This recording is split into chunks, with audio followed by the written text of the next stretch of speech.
नमस्कार साथियों, मैं राजकुमार। आप देख रहे हैं हमें साइंस बाय राजकुमार पर। तो बहुत दिनों बाद हम स्टार्ट कर रहे हैं आज फिजिक्स की क्लास। हालांकि मैंने 2 चैप्टर ऑलरेडी फिजिक्स का कंप्लीट कर दिया है वन शॉर्ट वीडियो में। एक आपका इलेक्ट्रिसिटी है और एक आपका मैग्नेटिज्म है, यानी कि विद्युत वाला पार्ट और आपका चुंबकत्व वाला पार्ट। ये दोनों हमने ऑलरेडी ख़त्म कर दिया है। तो उसका अभी उसको मत देखना, अभी स्टार्ट करिए आप लाइट से। तो लाइट हम स्टार्ट कर रहे हैं। लाइट के भी क्या होते हैं मेरे भाई, 2 पार्ट होते हैं। एक होते हैं रिफ्लेक्शन ऑफ लाइट और एक होता है रिफ्रैक्शन ऑफ लाइट। यानी एक में हम मिरर के बारे में पढ़ते हैं कि किस मिरर से कैसा इमेज बनता है, और एक में हम पढ़ते हैं लेंस के बारे में, यानी कि रिफ्रैक्शन ऑफ लाइट में लेंस के बारे में पढ़ते हैं और रिफ्लेक्शन ऑफ लाइट में मिरर के बारे में पढ़ते हैं। तो बहुत ही अच्छी तरह से मैं आपको समझाऊंगा, कभी आपको डाउट नहीं होगा। बहुत सारे स्टूडेंट को इसमें डाउट होता है, उसको रटना पड़ता है कि कब कहाँ रखने पर इमेज कैसा बनता है। तो इस सारे डाउट मैं आपको ख़त्म कर दूंगा। इससे पहले मैं आपको एक बात बता देता हूँ मेरे भाई, ठीक है।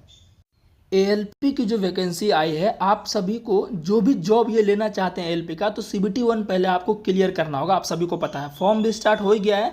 तो अभी से ही आपको क्या करना है मेरे भाई, प्रैक्टिस कर देना। जिन भी मेरे भाई के पास आईटीआई है, जिनको आईटीआई नहीं है तो उसका तो काम ही खत्म है। तो जो आईटीआई की है उनके लिए सुनहरा अवसर साथियों, आप अच्छे से फॉर्म भर सकते हैं। और तैयारी करने के लिए आपकी किरण पब्लिकेशन की बुक साथियों, फर्स्ट स्टेज यानी सीबीटी 1 के लिए क्या, इसमें टोटल 15 सेट आपको दिया रहेगा।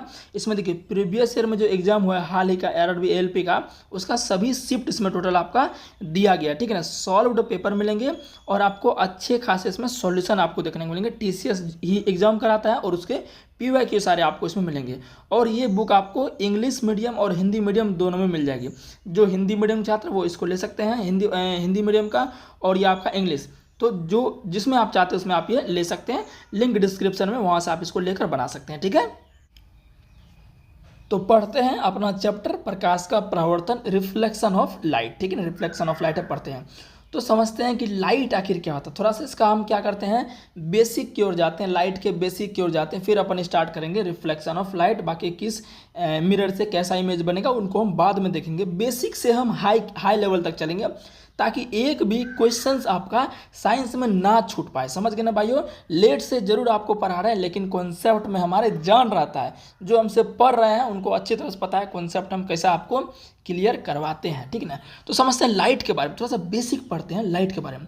लाइट क्या है, अगर आपसे कोई पूछ दे व्हाट इज लाइट, लाइट आपको डेली लाइफ में कैसे हेल्प करता है, तो सिंपल सी बात है सर।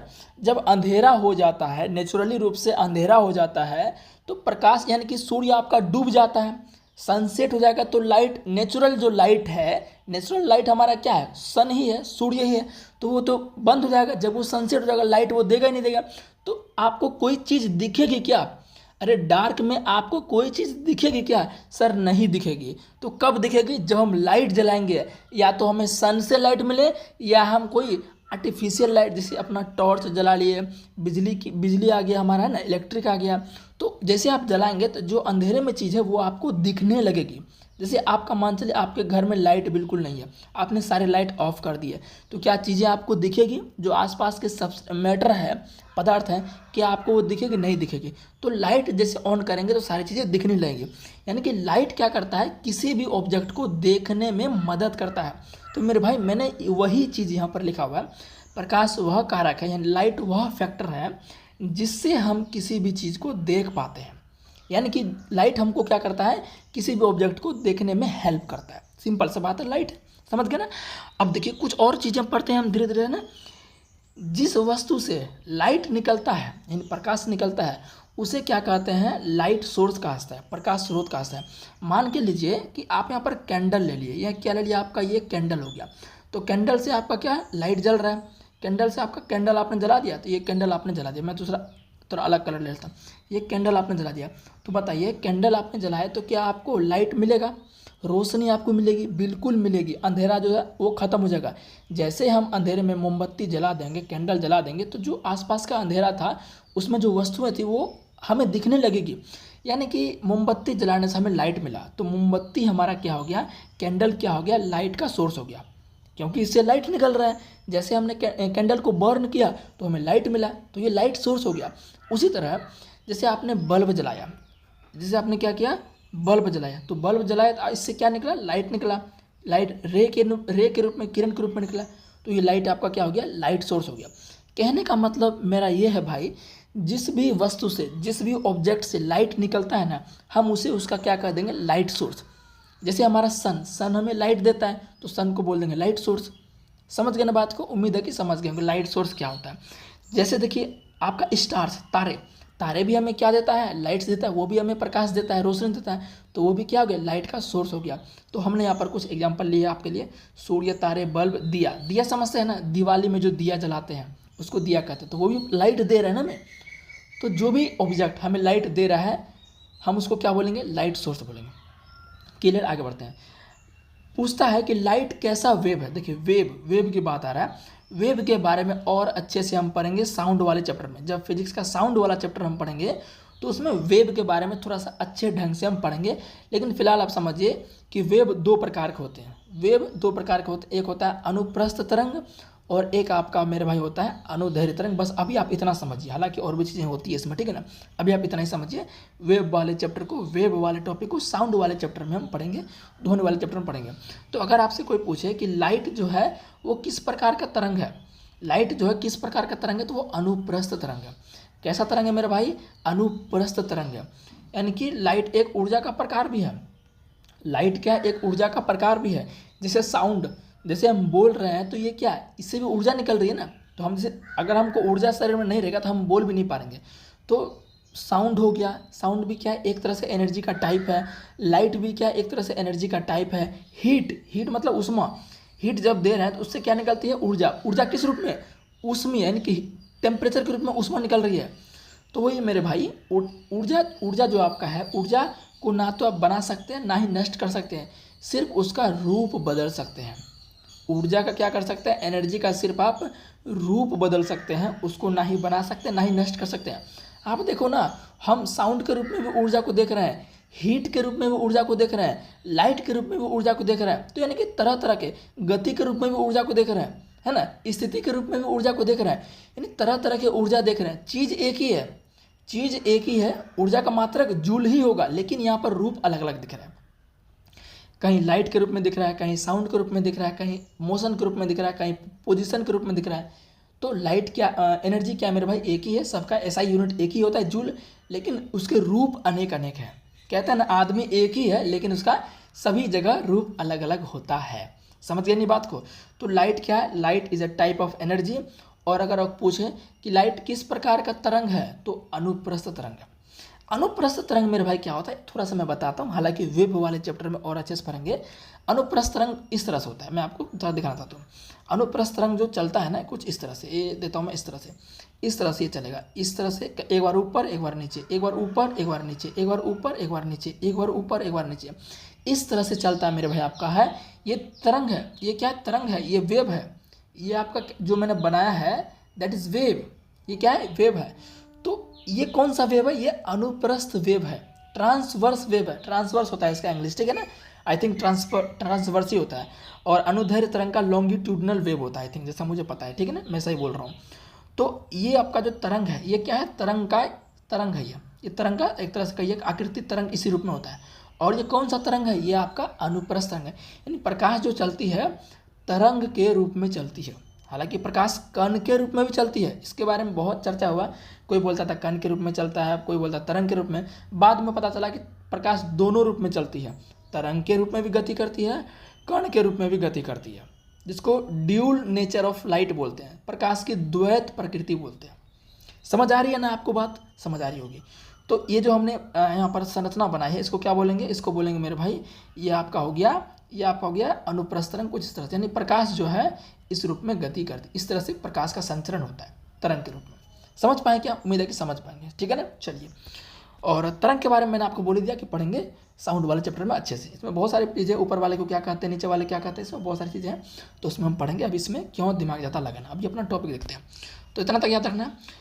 अब ध्यान रखना, प्रकाश जो है स्ट्रेट लाइन में गमन करती है। प्रकाश क्या है, एकदम सीधी रेखा में गमन करती है। टेढ़ी मेरी रेखा में, यानी कि कर्व डायरेक्शन में लाइट आपका थ्रो नहीं करेगी, यानी कि वो नहीं, संचरण उनका नहीं होगा। क्या बोलना चाह रहा हूँ मैं, जैसे हमारा ये हमारा लाइट है, ये हमारा क्या मेरे भाई लाइट है।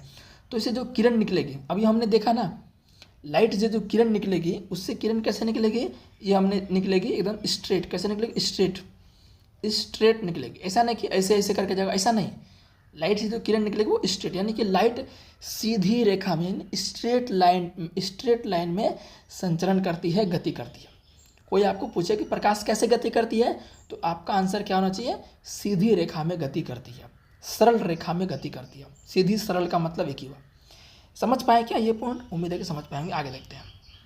अच्छा, ये पढ़ लेते हैं क्या लिखा है हमने। प्रकाश सरल रेखा में गमन करती है जब एक छोटा प्रकाश स्रोत आप समझ गए, जिनसे लाइट निकलता है उसे लाइट सोर्स कहते हैं, प्रकाश स्रोत कहते हैं। जिनसे प्रकाश निकलता है उसे प्रकाश स्रोत कहते हैं। एक छोटा प्रकाश किसी अपारदर्शी वस्तु मतलब ओपैक इसको इंग्लिश में बोलते हैं, यानी कि ओपैक का मतलब हो गया जैसे आपका दीवार हो गया है ना, टेबल हो गया है ना, पलंग हो गया, ये सब क्या अपारदर्शी वस्तु है। क्या मान चलिए कि दीवार से कोई चीज़ आपको दिख जाएगा क्या आर पार? नहीं दिखेगा ना, तो दीवार हमारा कैसा हो गया, अपारदर्शी वस्तु हो गया। तो पढ़ते हैं यहाँ पर क्या लिखा है, ये पूरा हम क्या लिखे हैं पढ़ते हैं। जब एक छोटा प्रकाश स्रोत किसी अपारदर्शी वस्तु की तीक्ष्ण छाया बनाता है तो प्रकाश के एक सरल रेखीय पथ की ओर इंगित करता है। कहने का मतलब वही है कि प्रकाश सीधी रेखा में गमन करता है। टोटल इसका कहने का मतलब साथियों वही है, ठीक है। थोड़ा एनसीईआरटी का डाटा था, मैंने इसको लिख दिया, बाकी और ये कुछ कहना नहीं है। सिंपल ये कह रहा है कि प्रकाश सीधी रेखा में गमन करती है, जिसे प्रकाश किरण कहते हैं। मतलब अब ये लाइट है, इससे किस रूप में निकलेगी, ये किरण के रूप में। किस रूप में निकलेगी? किरण के रूप में निकलेगी। अब बोलो सर, कभी बोल देते हैं तरंग के रूप में, कभी कण के रूप में, कभी किरण के रूप में, ये क्या मामला चल रहा है? तो मेरे भाई, प्रकाश जो आती है ना वो किरण के रूप में जाती है। हालांकि वो उसको अगर अच्छे से देखें तो वो तरंग के रूप में गति कर रही है, लेकिन वो वास्तव में क्या है, किरण है। प्रकाश निकलती है, उससे किरण निकलती है। उससे क्या निकलती है? किरण निकलती है, और गति करती है तरंग की दिशा में, या कणों की तरह व्यवहार करेगी, या तो तरंग की तरह व्यवहार करेगी। लेकिन जो वो निकल रही है वो किरण के रूप में। समझ गया ना बात को? प्रकाश निकल रही है किस रूप में? किरण के रूप में निकल रही है। अब जब बहुत सारे किरण निकलेंगे तो किरणों का समूह हो जाएगा, ग्रुप्स हो जाएगा, तो किरणों के समूह को किरणपुंज कहते हैं। समझ पाए क्या बात को? उम्मीद है कि समझ गए होंगे। आगे बढ़ते हैं। यदि प्रकाश के रास्ते में जैसे प्रकाश आपका चल रहा है, इसे मान लीजिए प्रकाश का किरण चल रहा है, ये प्रकाश का किरण आपका ये चल रहा है, ठीक है ना। प्रकाश किरण, ये कोई लाइट था, इससे प्रकाश निकला, किरण के रूप में निकल रहा है, इससे ये प्रकाश आपका चल रहा है। तो प्रकाश के रास्ते में रखी अपारदर्शी वस्तु, यह अपारदर्शी वस्तु, ये क्या हमारा अपारदर्शी वस्तु है, अत्यंत छोटी हो। अब जो अपारदर्शी वस्तु है वो ये काफ़ी छोटा कह रहा है, बड़ा नहीं कह रहा, छोटा कह रहा है। तो अगर प्रकाश के रास्ते में जो प्रकाश निकल रही है, प्रकाश जो किरण के रूप में बाहर निकल रही है, अगर उस रास्ते में कोई छोटा हो, बड़ा नहीं हो, छोटा अपारदर्शी वस्तु हो, तो वहाँ पर क्या होगा, वो सरल रेखा में नहीं जाएगा, बल्कि वो सरल रेखा जाने के बजाय वो उसके किनारे पर मुड़ जाएगा। और इस घटना को हम कहते हैं डिफ्रैक्शन ऑफ लाइट, प्रकाश का विवर्तन। नहीं समझ आया ना? बताता हूँ मैं आपको। यहाँ देखिए, यहाँ बताता हूँ मैं आपको। जैसे मान चलिए मैं थोड़ा ये कर लेता हूँ ना। जैसे मान चलिए ये हमारा टॉर्च था, ये हमारा क्या था मेरे भाई, ये हमारा टॉर्च था, ठीक है ना। इससे क्या निकल रहा है, ये छोटा अपारदर्शी वस्तु, ये क्या है, ये हमारा एक छोटा अपारदर्शी वस्तु यहाँ पर ले लिया, बहुत छोटा ले लिया। ये क्या ले लिया हम, छोटा अपारदर्शी वस्तु ले लिया। और ये हमारा क्या है, इससे टॉर्च निकल रहा है। ये आपका क्या निकल रहा है, ये आपका लाइट निकल रहा है, ये किरण के रूप में लाइट निकल रहा है, ठीक है ना। तो अब ये काफ़ी छोटा है, ये अपारदर्शी वस्तु का मतलब जिनसे कोई भी चीज़ें आर पार ना हो सके, उसे अपारदर्शी वस्तु कहेंगे। समझ गए ना? तो देखिए यहाँ पर क्या होगा, जैसे ये किरण किनारे पर आ जाएगी ना, ये किरण इस अपारदर्शी वस्तु किनारे पर आ जाएगी, तो किनारे से क्या होगी, ये मुड़ जाएगी। इसी किनारे से मुड़ने की घटना को हम कहेंगे प्रकाश का विवर्तन। बहुत बार पूछता है कि किसी छोटे अपारदर्शी वस्तु के द्वारा प्रकाश सरल रेखा में नहीं जाएगा, बल्कि उसके किनारे से मुड़ जाएगा, तो उस घटना को हम क्या कहेंगे, प्रकाश का विवर्तन कहेंगे।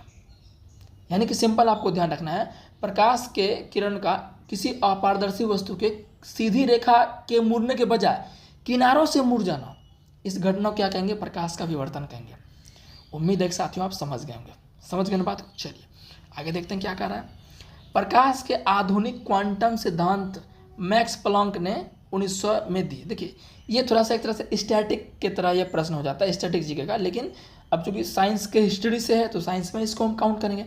तो बस आपको ध्यान रखना है कि आधुनिक क्वांटम सिद्धांत किसने दिया है, मैक्स प्लैंक ने। इसने प्लैंक थ्योरी दिया था, उसमें इन्होंने 1900 में ये आपको ध्यान रखना। इस तरह के प्रश्न ज़्यादातर एनटीपीसी में आते हैं। ग्रुप डी में तो हमने नहीं देखे हैं कि इस तरह से प्रश्न, लेकिन इस तरह के प्रश्न जो साइंस के ही प्रश्न ही है, लेकिन थोड़ा सा लग रहा है कि जीके का प्रश्न है। सर खोज वाला डिस्कवरी वाला बात जब आ जाए तो जीके में काउंट कर लेते हैं, लेकिन एक्चुअली ये साइंस से रिलेटेड हिस्ट्री है, तो इसको हम साइंस में ही काउंट करेंगे।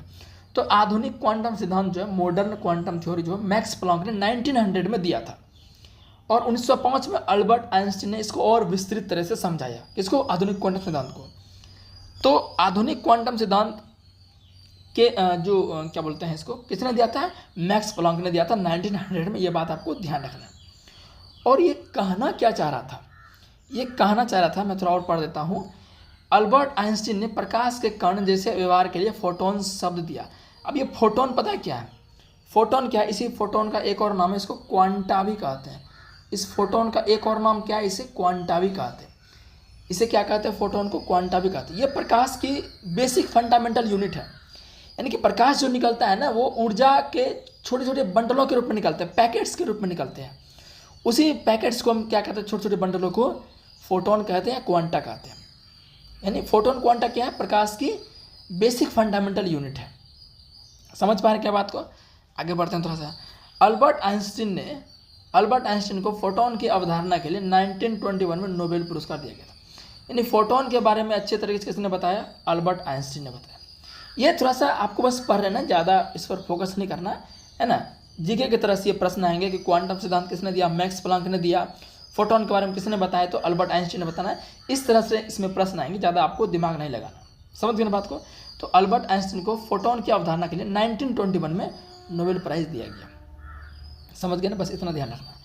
आइंस्टीन के अनुसार प्रकाश जो है ऊर्जा बंडलों के रूप में निकलते हैं, जिसे क्वांटा फोटोन का, तो मैंने आपको बता ही दिया। जैसे ये प्रकाश निकल रहा है, प्रकाश से निकल रहा है, जब प्रकाश निकल रहा है तो ये ऊर्जा के छोटे छोटे बंडलों के रूप में इस तरह से निकलते हैं। इस तरह से ऊर्जा के छोटे छोटे पैकेट्स के रूप में निकलते हैं। इसी पैकेट्स को हम क्या कहते हैं? क्वांटा कहते हैं, फोटोन कहते हैं।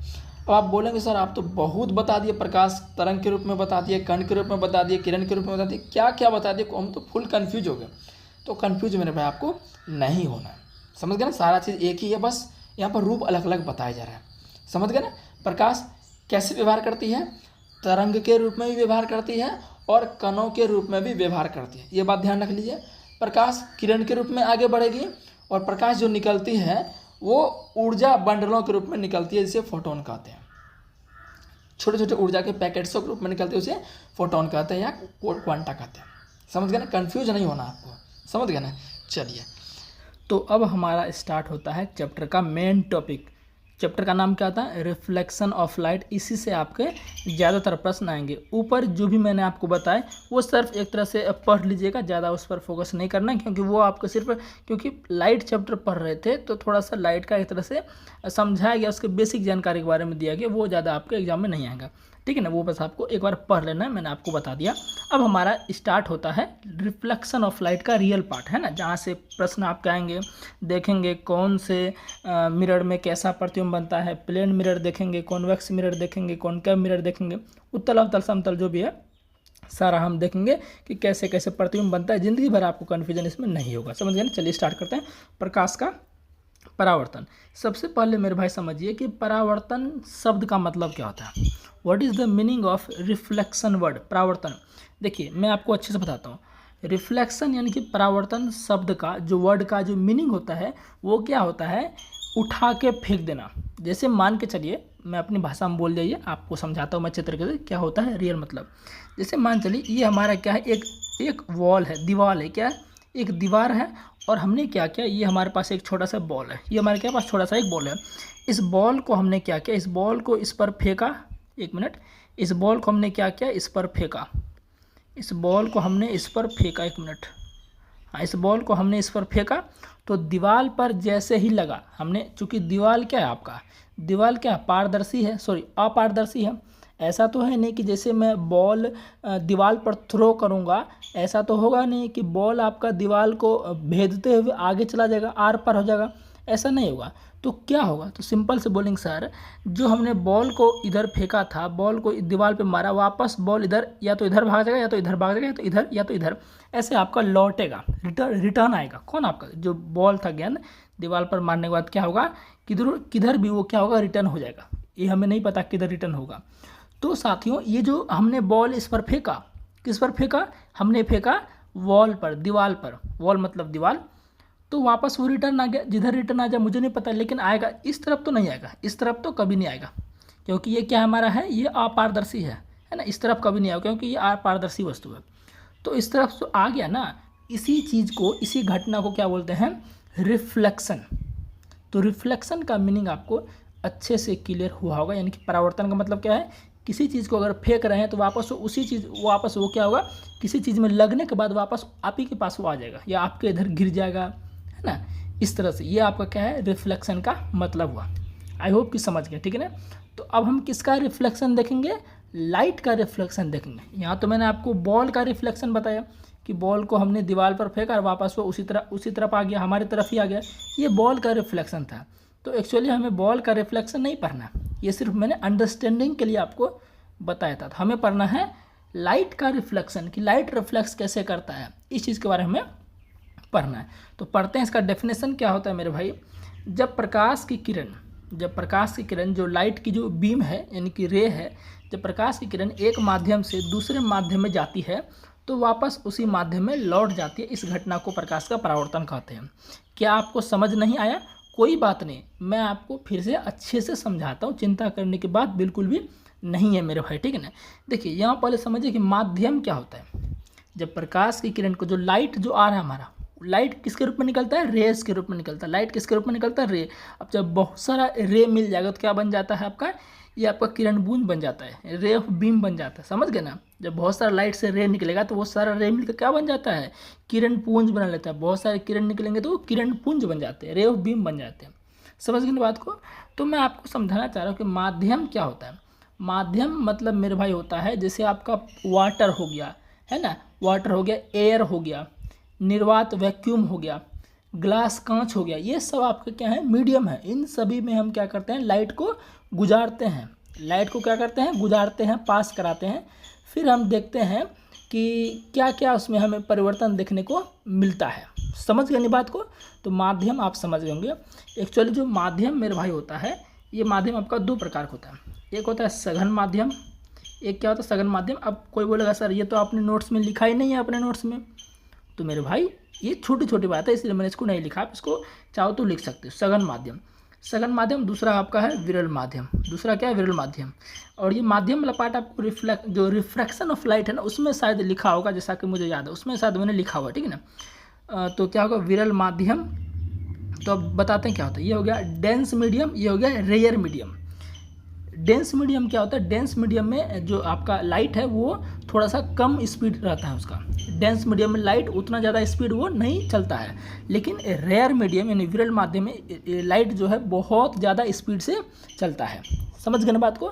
डेंस मीडियम यानी सघन माध्यम में क्या है, आपका लाइट बहुत कम स्पीड रहता है उसका, और आपका रेयर मीडियम में लाइट बहुत ज़्यादा स्पीड चलता है। समझ गए ना।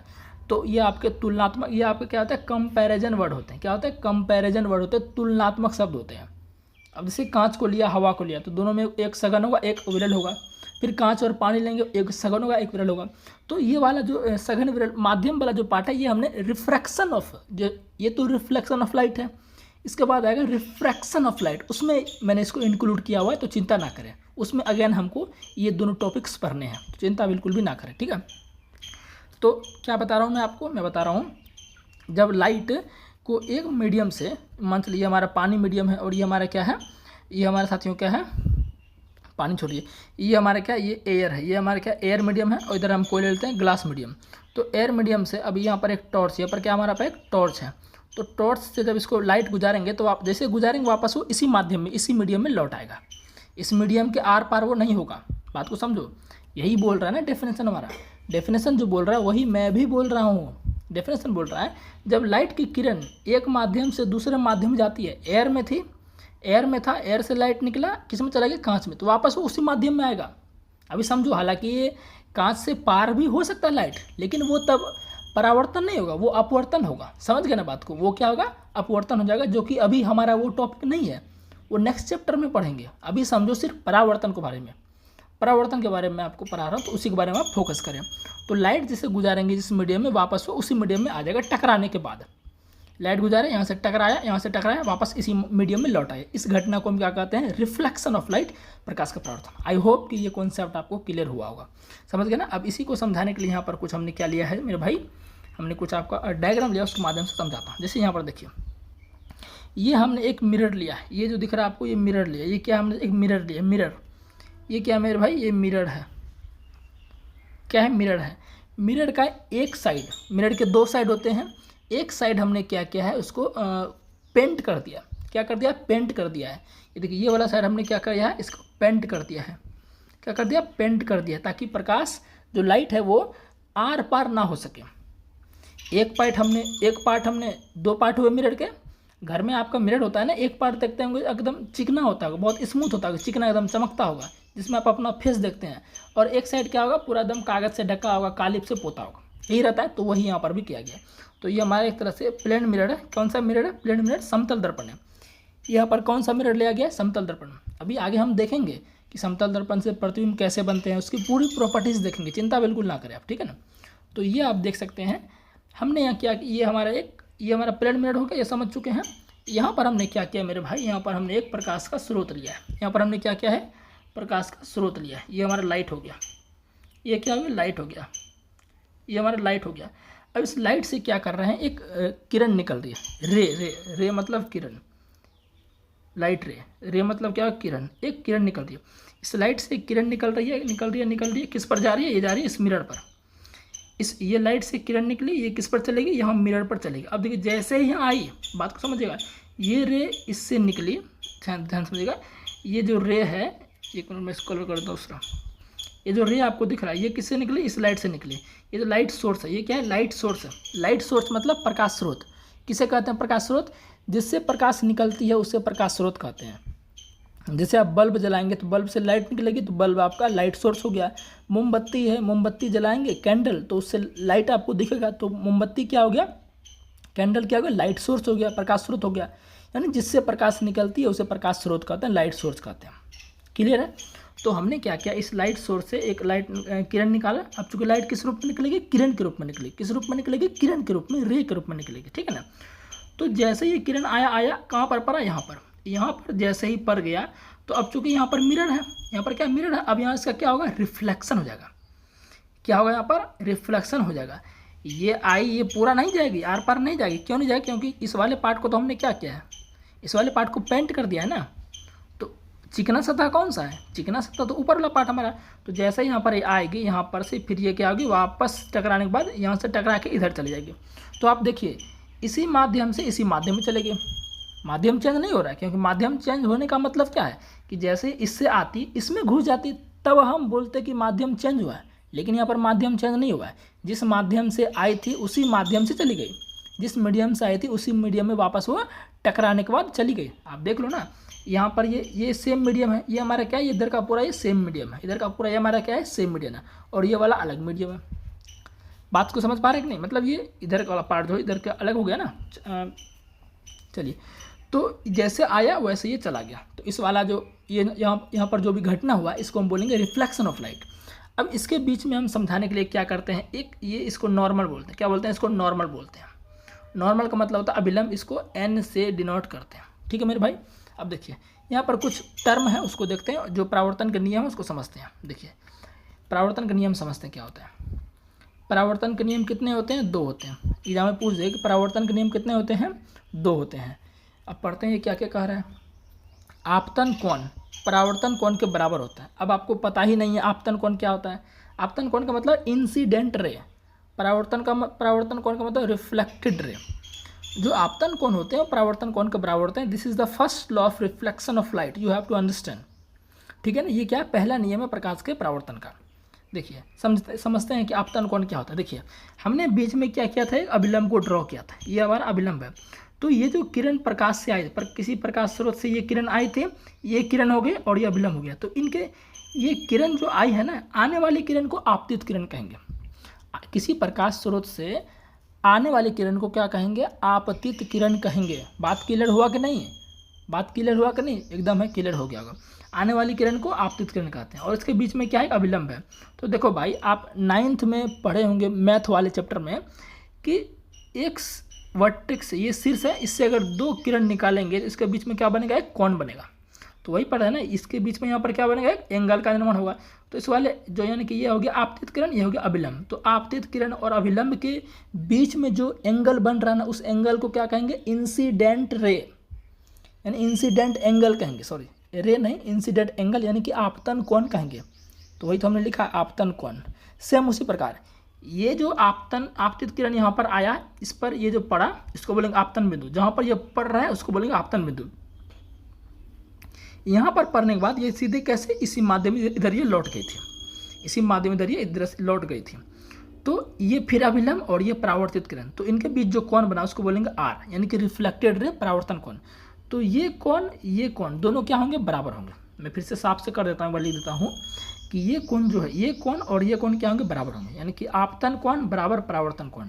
ये क्या है, परावर्तन के नियम का पहला नियम है, समझ गए ना, यानी प्रकाश के परावर्तन का पहला नियम है ये, ठीक है ना। कोण आई क्या हो, कोण बराबर। सपोज अगर आपको बोल दे कि कोण आई, पूछ देगा न्यूमेरिकल में कोण आई का वैल्यू 30 डिग्री है, तो बताइए कोण आर कितना होगा, तो ये भी 30 डिग्री होगा, सिंपल सी बात है, होगा कि नहीं होगा, एकदम होगा, समझ गए ना। ये आपका पहला नियम था। और दूसरा नियम क्या है, दूसरा नियम है कि आपतित किरण, मैं थोड़ा इसको ऊपर करता हूँ। दूसरा नियम क्या आपका है, आपतित किरण दर्पण के आपतन बिंदु पर, देखिए आपतन बिंदु क्या है, आपतन बिंदु ये होगा, आपतन बिंदु ये होगा, यानी कि जहाँ आपतित किरण जहाँ आकर गिरी थी, ये आपका आपतन बिंदु, ये आपका आपतन बिंदु हो गया, ठीक है ना। तो आपतित किरण पता ही है, ये आपका आपतित किरण हो गया और ये आपका आपतन बिंदु हो गया।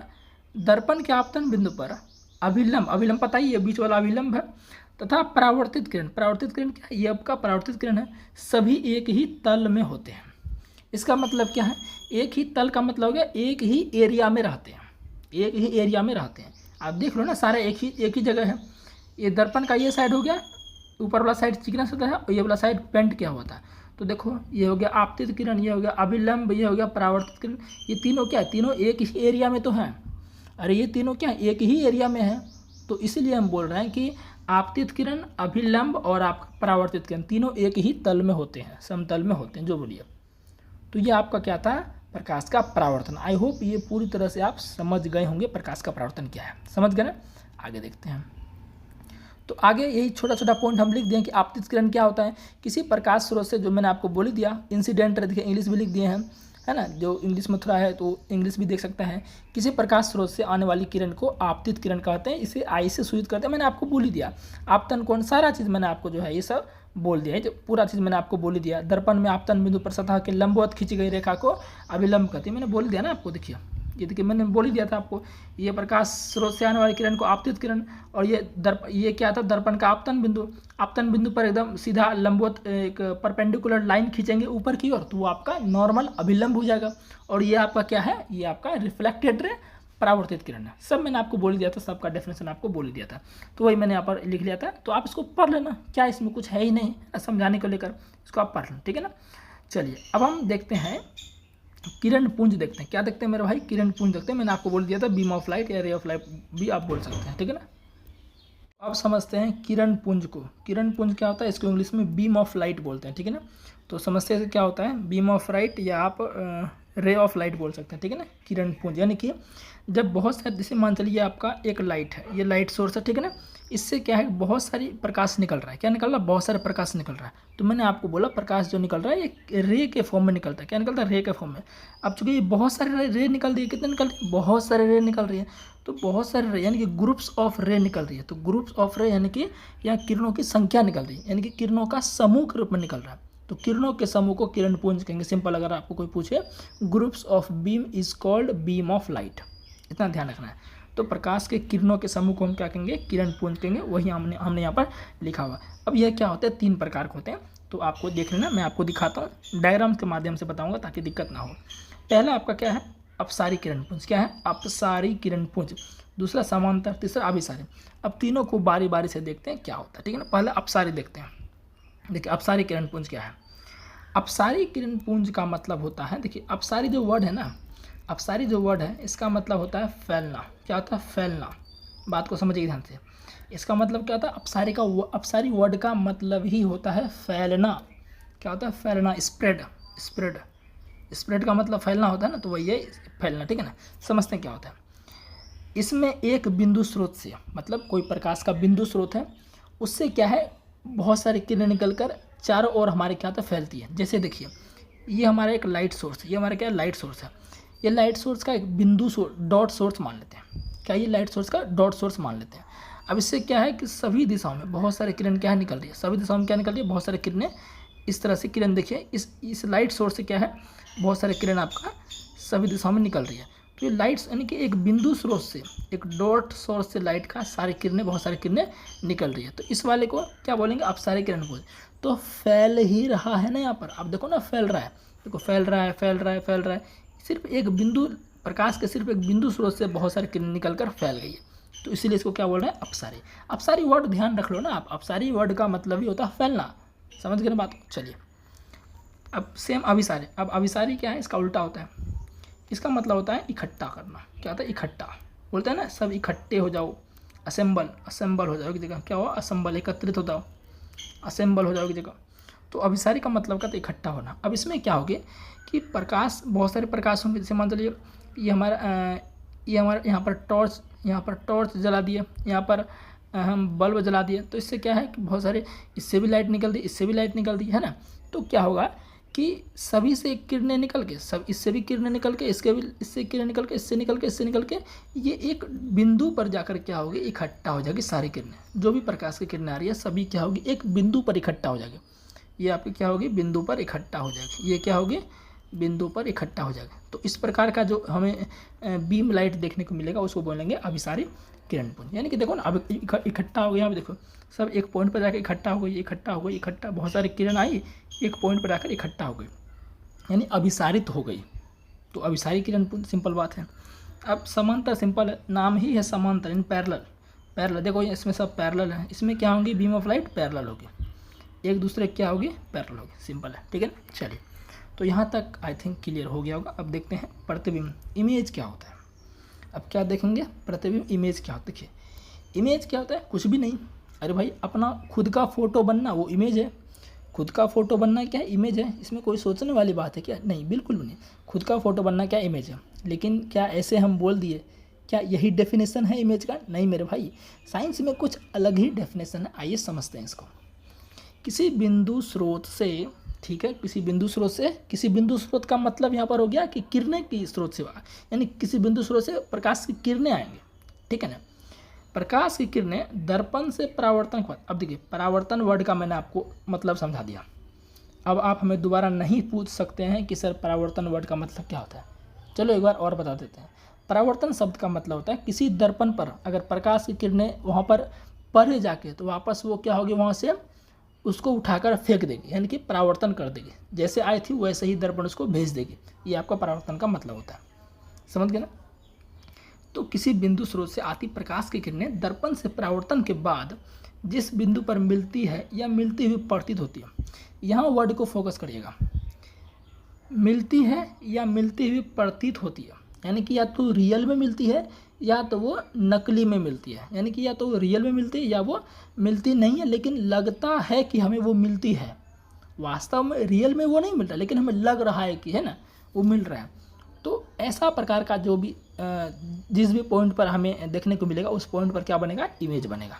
तो वहाँ पर क्या बनेगा एक प्रतिबिंब बनेगा। ज़्यादा तो क्लियर नहीं हुआ होगा है। ऐसे आइए समझते हैं आगे और। तो प्रतिबिंब क्या होगा दो प्रकार का, एक हो गया आपका आभासी प्रतिबिंब, इसी को काल्पनिक प्रतिबिंब बोलते हैं, और एक आपका हो गया वास्तविक प्रतिबिंब जिसको रियल इमेज बोलते हैं, ठीक है ना। चलिए अब समझते हैं आभासी प्रतिबिंब क्या होता है। देखिए किसी बिंदु स्रोत से आती प्रकाश की किरणें दर्पण से परावर्तन के बाद जिस बिंदु पर मिलती हुई प्रतीत होती है उस बिंदु पर आभासी प्रतिबिंब बनता है। आइए समझते हैं इसको डायग्राम के माध्यम से। जैसे यहाँ पर देखिए समतल दर्पण हमने लिया है। समतल ये हमारा क्या है ये प्लेन मिरर है, ये हमारा क्या है ये प्लेन मिरर है। तो प्लेन मिरर से हम देखेंगे कि प्रतिबिंब कैसे बनता है। देखिए समझिए ध्यान से, ये हमारा प्लेन मिरर है। एक तरफ हमने क्या किया इसको, एक तरफ इसको पेंट कर दिया, इस तरफ को क्या कर दिया पेंट कर दिया, और ये दर्पण का बीच वाला पार्ट है, ठीक है ना। ये हमारा क्या कोई ऑब्जेक्ट है, ये हमारा क्या कोई ऑब्जेक्ट है। अब इस बात को मैंने नहीं लिखा है, आप इसको लिख लीजिए। इस पॉइंट को हमने नहीं लिखा, इस पॉइंट को लिख लीजिए कि प्रतिबिंब बनने के लिए दो किरणें चाहिए। इस पॉइंट को लिख लो, प्रतिबिंब जो भी नोट्स लिए हैं वो अपने नोट्स में इसको इंक्लूड कर लें। प्रतिबिंब बनने के लिए 2 किरणें जरूरी है। 2 किरणें क्या है, जरूरी है, यानी कि 2 किरणें आपको मिरर से, दर्पण से गुजारनी ही पड़ेगी, तभी आपका क्या है, इमेज फॉर्मेशन होगा, अदरवाइज नहीं होगा। इस पॉइंट को हमने साथ इंक्लूड नहीं किया तो इसको लिख लेना, ठीक है ना। चलिए, यही फ़ायदा है हमारे नोट्स का, जो भी लिए हैं उनको बहुत फ़ायदा होगा, एकदम गारंटी के साथ, एकदम साइंस में गर्दा मचा देगा आप, ठीक है ना। चलिए, तो यहाँ पर देखिए, फिर से मैं आपको इमेज बनाना सिखा रहा हूँ कि इमेज कैसे, इमेज का टाइप्स दिखा रहा हूँ। तो ये आपका प्लेन मिरर है, ये वाला पार्ट इसका क्या है, टाइप पेंट किया हुआ है, ये हमारा क्या ऑब्जेक्ट है। अब चूँकि प्रतिबिंब बनाना है, अब कौन सा प्रतिबिंब बनाना है, आभासी प्रतिबिंब बनाना है। अभी हमने पहला कौन सा देखा, आभासी प्रतिबिंब, है ना, इसको इरेक्ट इमेज बोलते हैं, है ना। तो इरेक्ट मतलब सीधा होता है, इरेक्ट, यानी अभी आभासी प्रतिबिंब हमेशा इरेक्ट ही बनता है, ठीक है ना। तो देखिए यहाँ पर, तो फर्स्ट किरण गुजारेंगे इधर गुजारेंगे, यानी कि दर्पण के समान, ये मुख्य अक्ष के समांतर। दूसरा गुजारेंगे कुछ इस तरह से, तो जैसे यहाँ गुजारेंगे तो ये आपका इधर आ जाएगा। तो अगर हम इसको ज़बरदस्ती पीछे घसकाएंगे तो देखिए यहाँ पर ये मिलते हुए प्रतीत हो रही है। अब किसी को समझ ही नहीं आ रहा, सर क्या कर दिए, कुछ तो समझ नहीं आया मेरे को, कोई बात नहीं, फिर से समझाते हैं मेरे भाई, क्यों चिंता कर रहे हो। यहाँ पर हम दूसरा इमेज लेते हैं, तो मतलब ये हमने एक ऐसे ले लिया है ना, ये हमने एक मिरर ले लिया, ठीक है ना। यहाँ पर इसका ये मिरर को काटने वाली जो बीच वाली लाइन होती है, इसको मुख्य अक्ष बोलते हैं। अभी धीरे धीरे पता चलेगा, ये चिंता ना करो। यहाँ पर हमने एक ऑब्जेक्ट लिया, ठीक है ना। तो पहला किरण हम इसे गुजारे, तो जैसे इसको गुजारेंगे तो समांतर गुजारे हैं, तो जैसे गुजारेंगे वापस वो इसी तरह आ जाएगा, क्योंकि समांतर गुजार रहे हैं। समांतर गुजारेंगे तो जैसे समांतर करें, लंबवत गुजारा ना, ये हमारा मिरर है, ये हमारा क्या है, मिरर है। अब इसके हम एकदम 90 डिग्री गुजार रहे हैं, तो जैसे गुजारेंगे वापस वो उसी तरह आ जाएगा। तो एक किरण हमने, ये ऑब्जेक्ट था, एक किरण हमने गुजार दिया। अब एक किरण गुजारते हैं यहाँ से एकदम पॉइंट से, तो देखिए जैसे गुजारेंगे तो ये हमारा क्या है, रिफ्लेक्शन का नियम फॉलो करेगा। तो जैसे इसको गुजारेंगे ये हमारा ऐसे हो जाएगा, तो ऐसे गुजारे, ये हमारा ऐसे आ गया।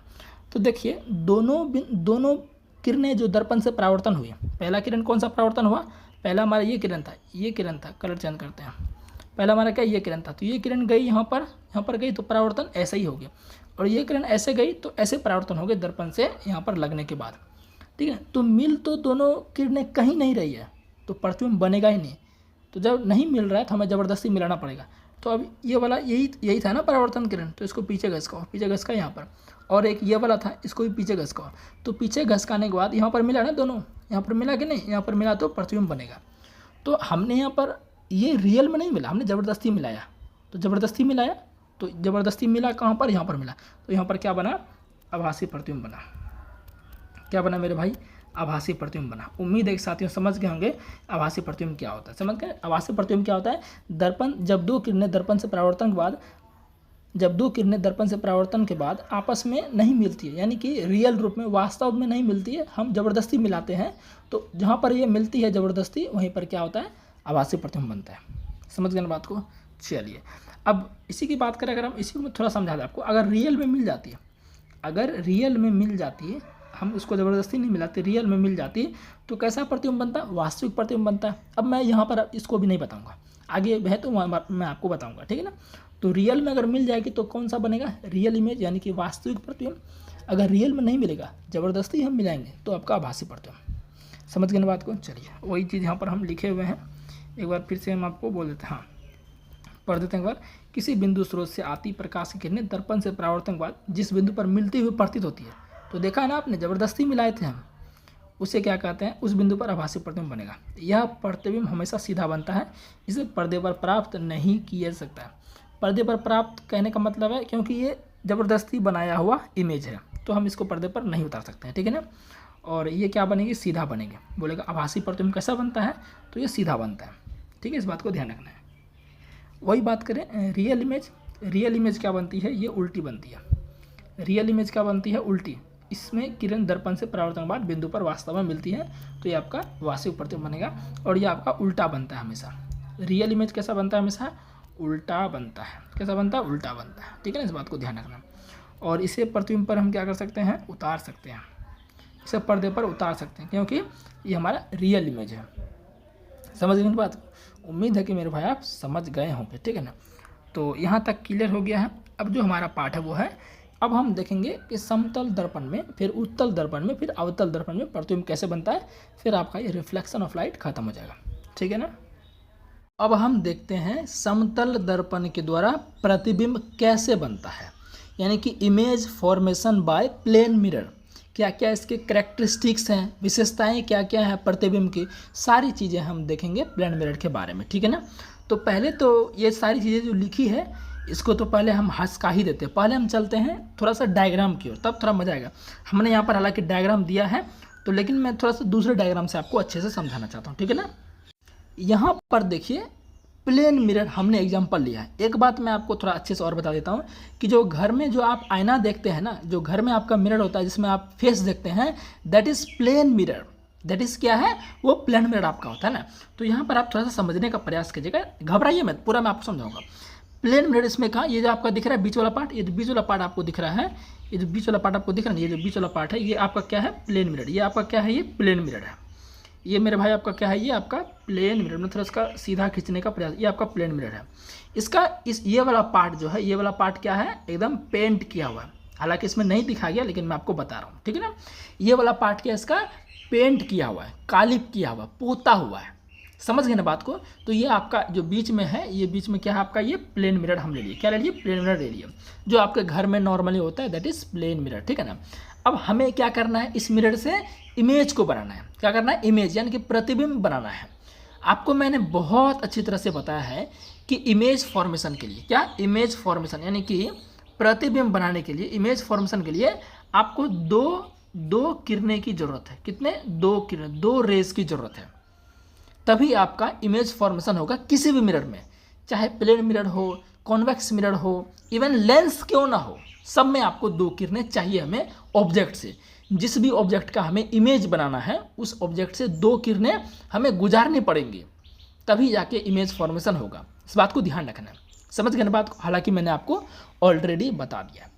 तो हमें देखिए मेरे भाई यहाँ पर, अब ये जो प्लेन मिरर था, ये प्लेन मिरर था, इसके बीच में क्या लिया गया, इस तरह से प्रिंसिपल ऑफ एक्सिस ले सकते हैं। ये प्रिंसिपल ऑफ एक्सिस है, यानी कि मुख्य अक्ष या प्रधान अक्ष, जो आप बोलिए।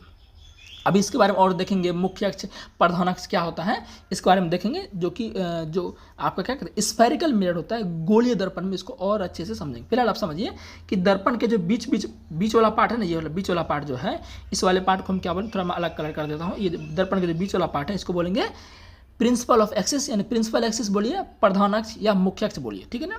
चलिए, अब हमने यहाँ पर एक ऑब्जेक्ट लिया, आप देख सकते हैं। अब मैं पूरा इसको हटा देता हूँ। अब आप देख सकते हैं यहाँ पर कि हमने क्या किया, एक ऑब्जेक्ट, ये वाला हमने ये ऑब्जेक्ट ये लिया है, ये ऑब्जेक्ट हमारा हो गया। ठीक है ना। और इसका प्रतिबिंब जो है, इसका प्रतिबिंब आप देख सकते हैं यहाँ पर बना है। अब ये कैसे बना है सर, ये तो चित्र में पूरा बनाया हुआ, हम जान ही नहीं रहे हैं ये कैसे बना है, वो हमें समझाइए ना। तो मेरे भाई समझाता हूँ।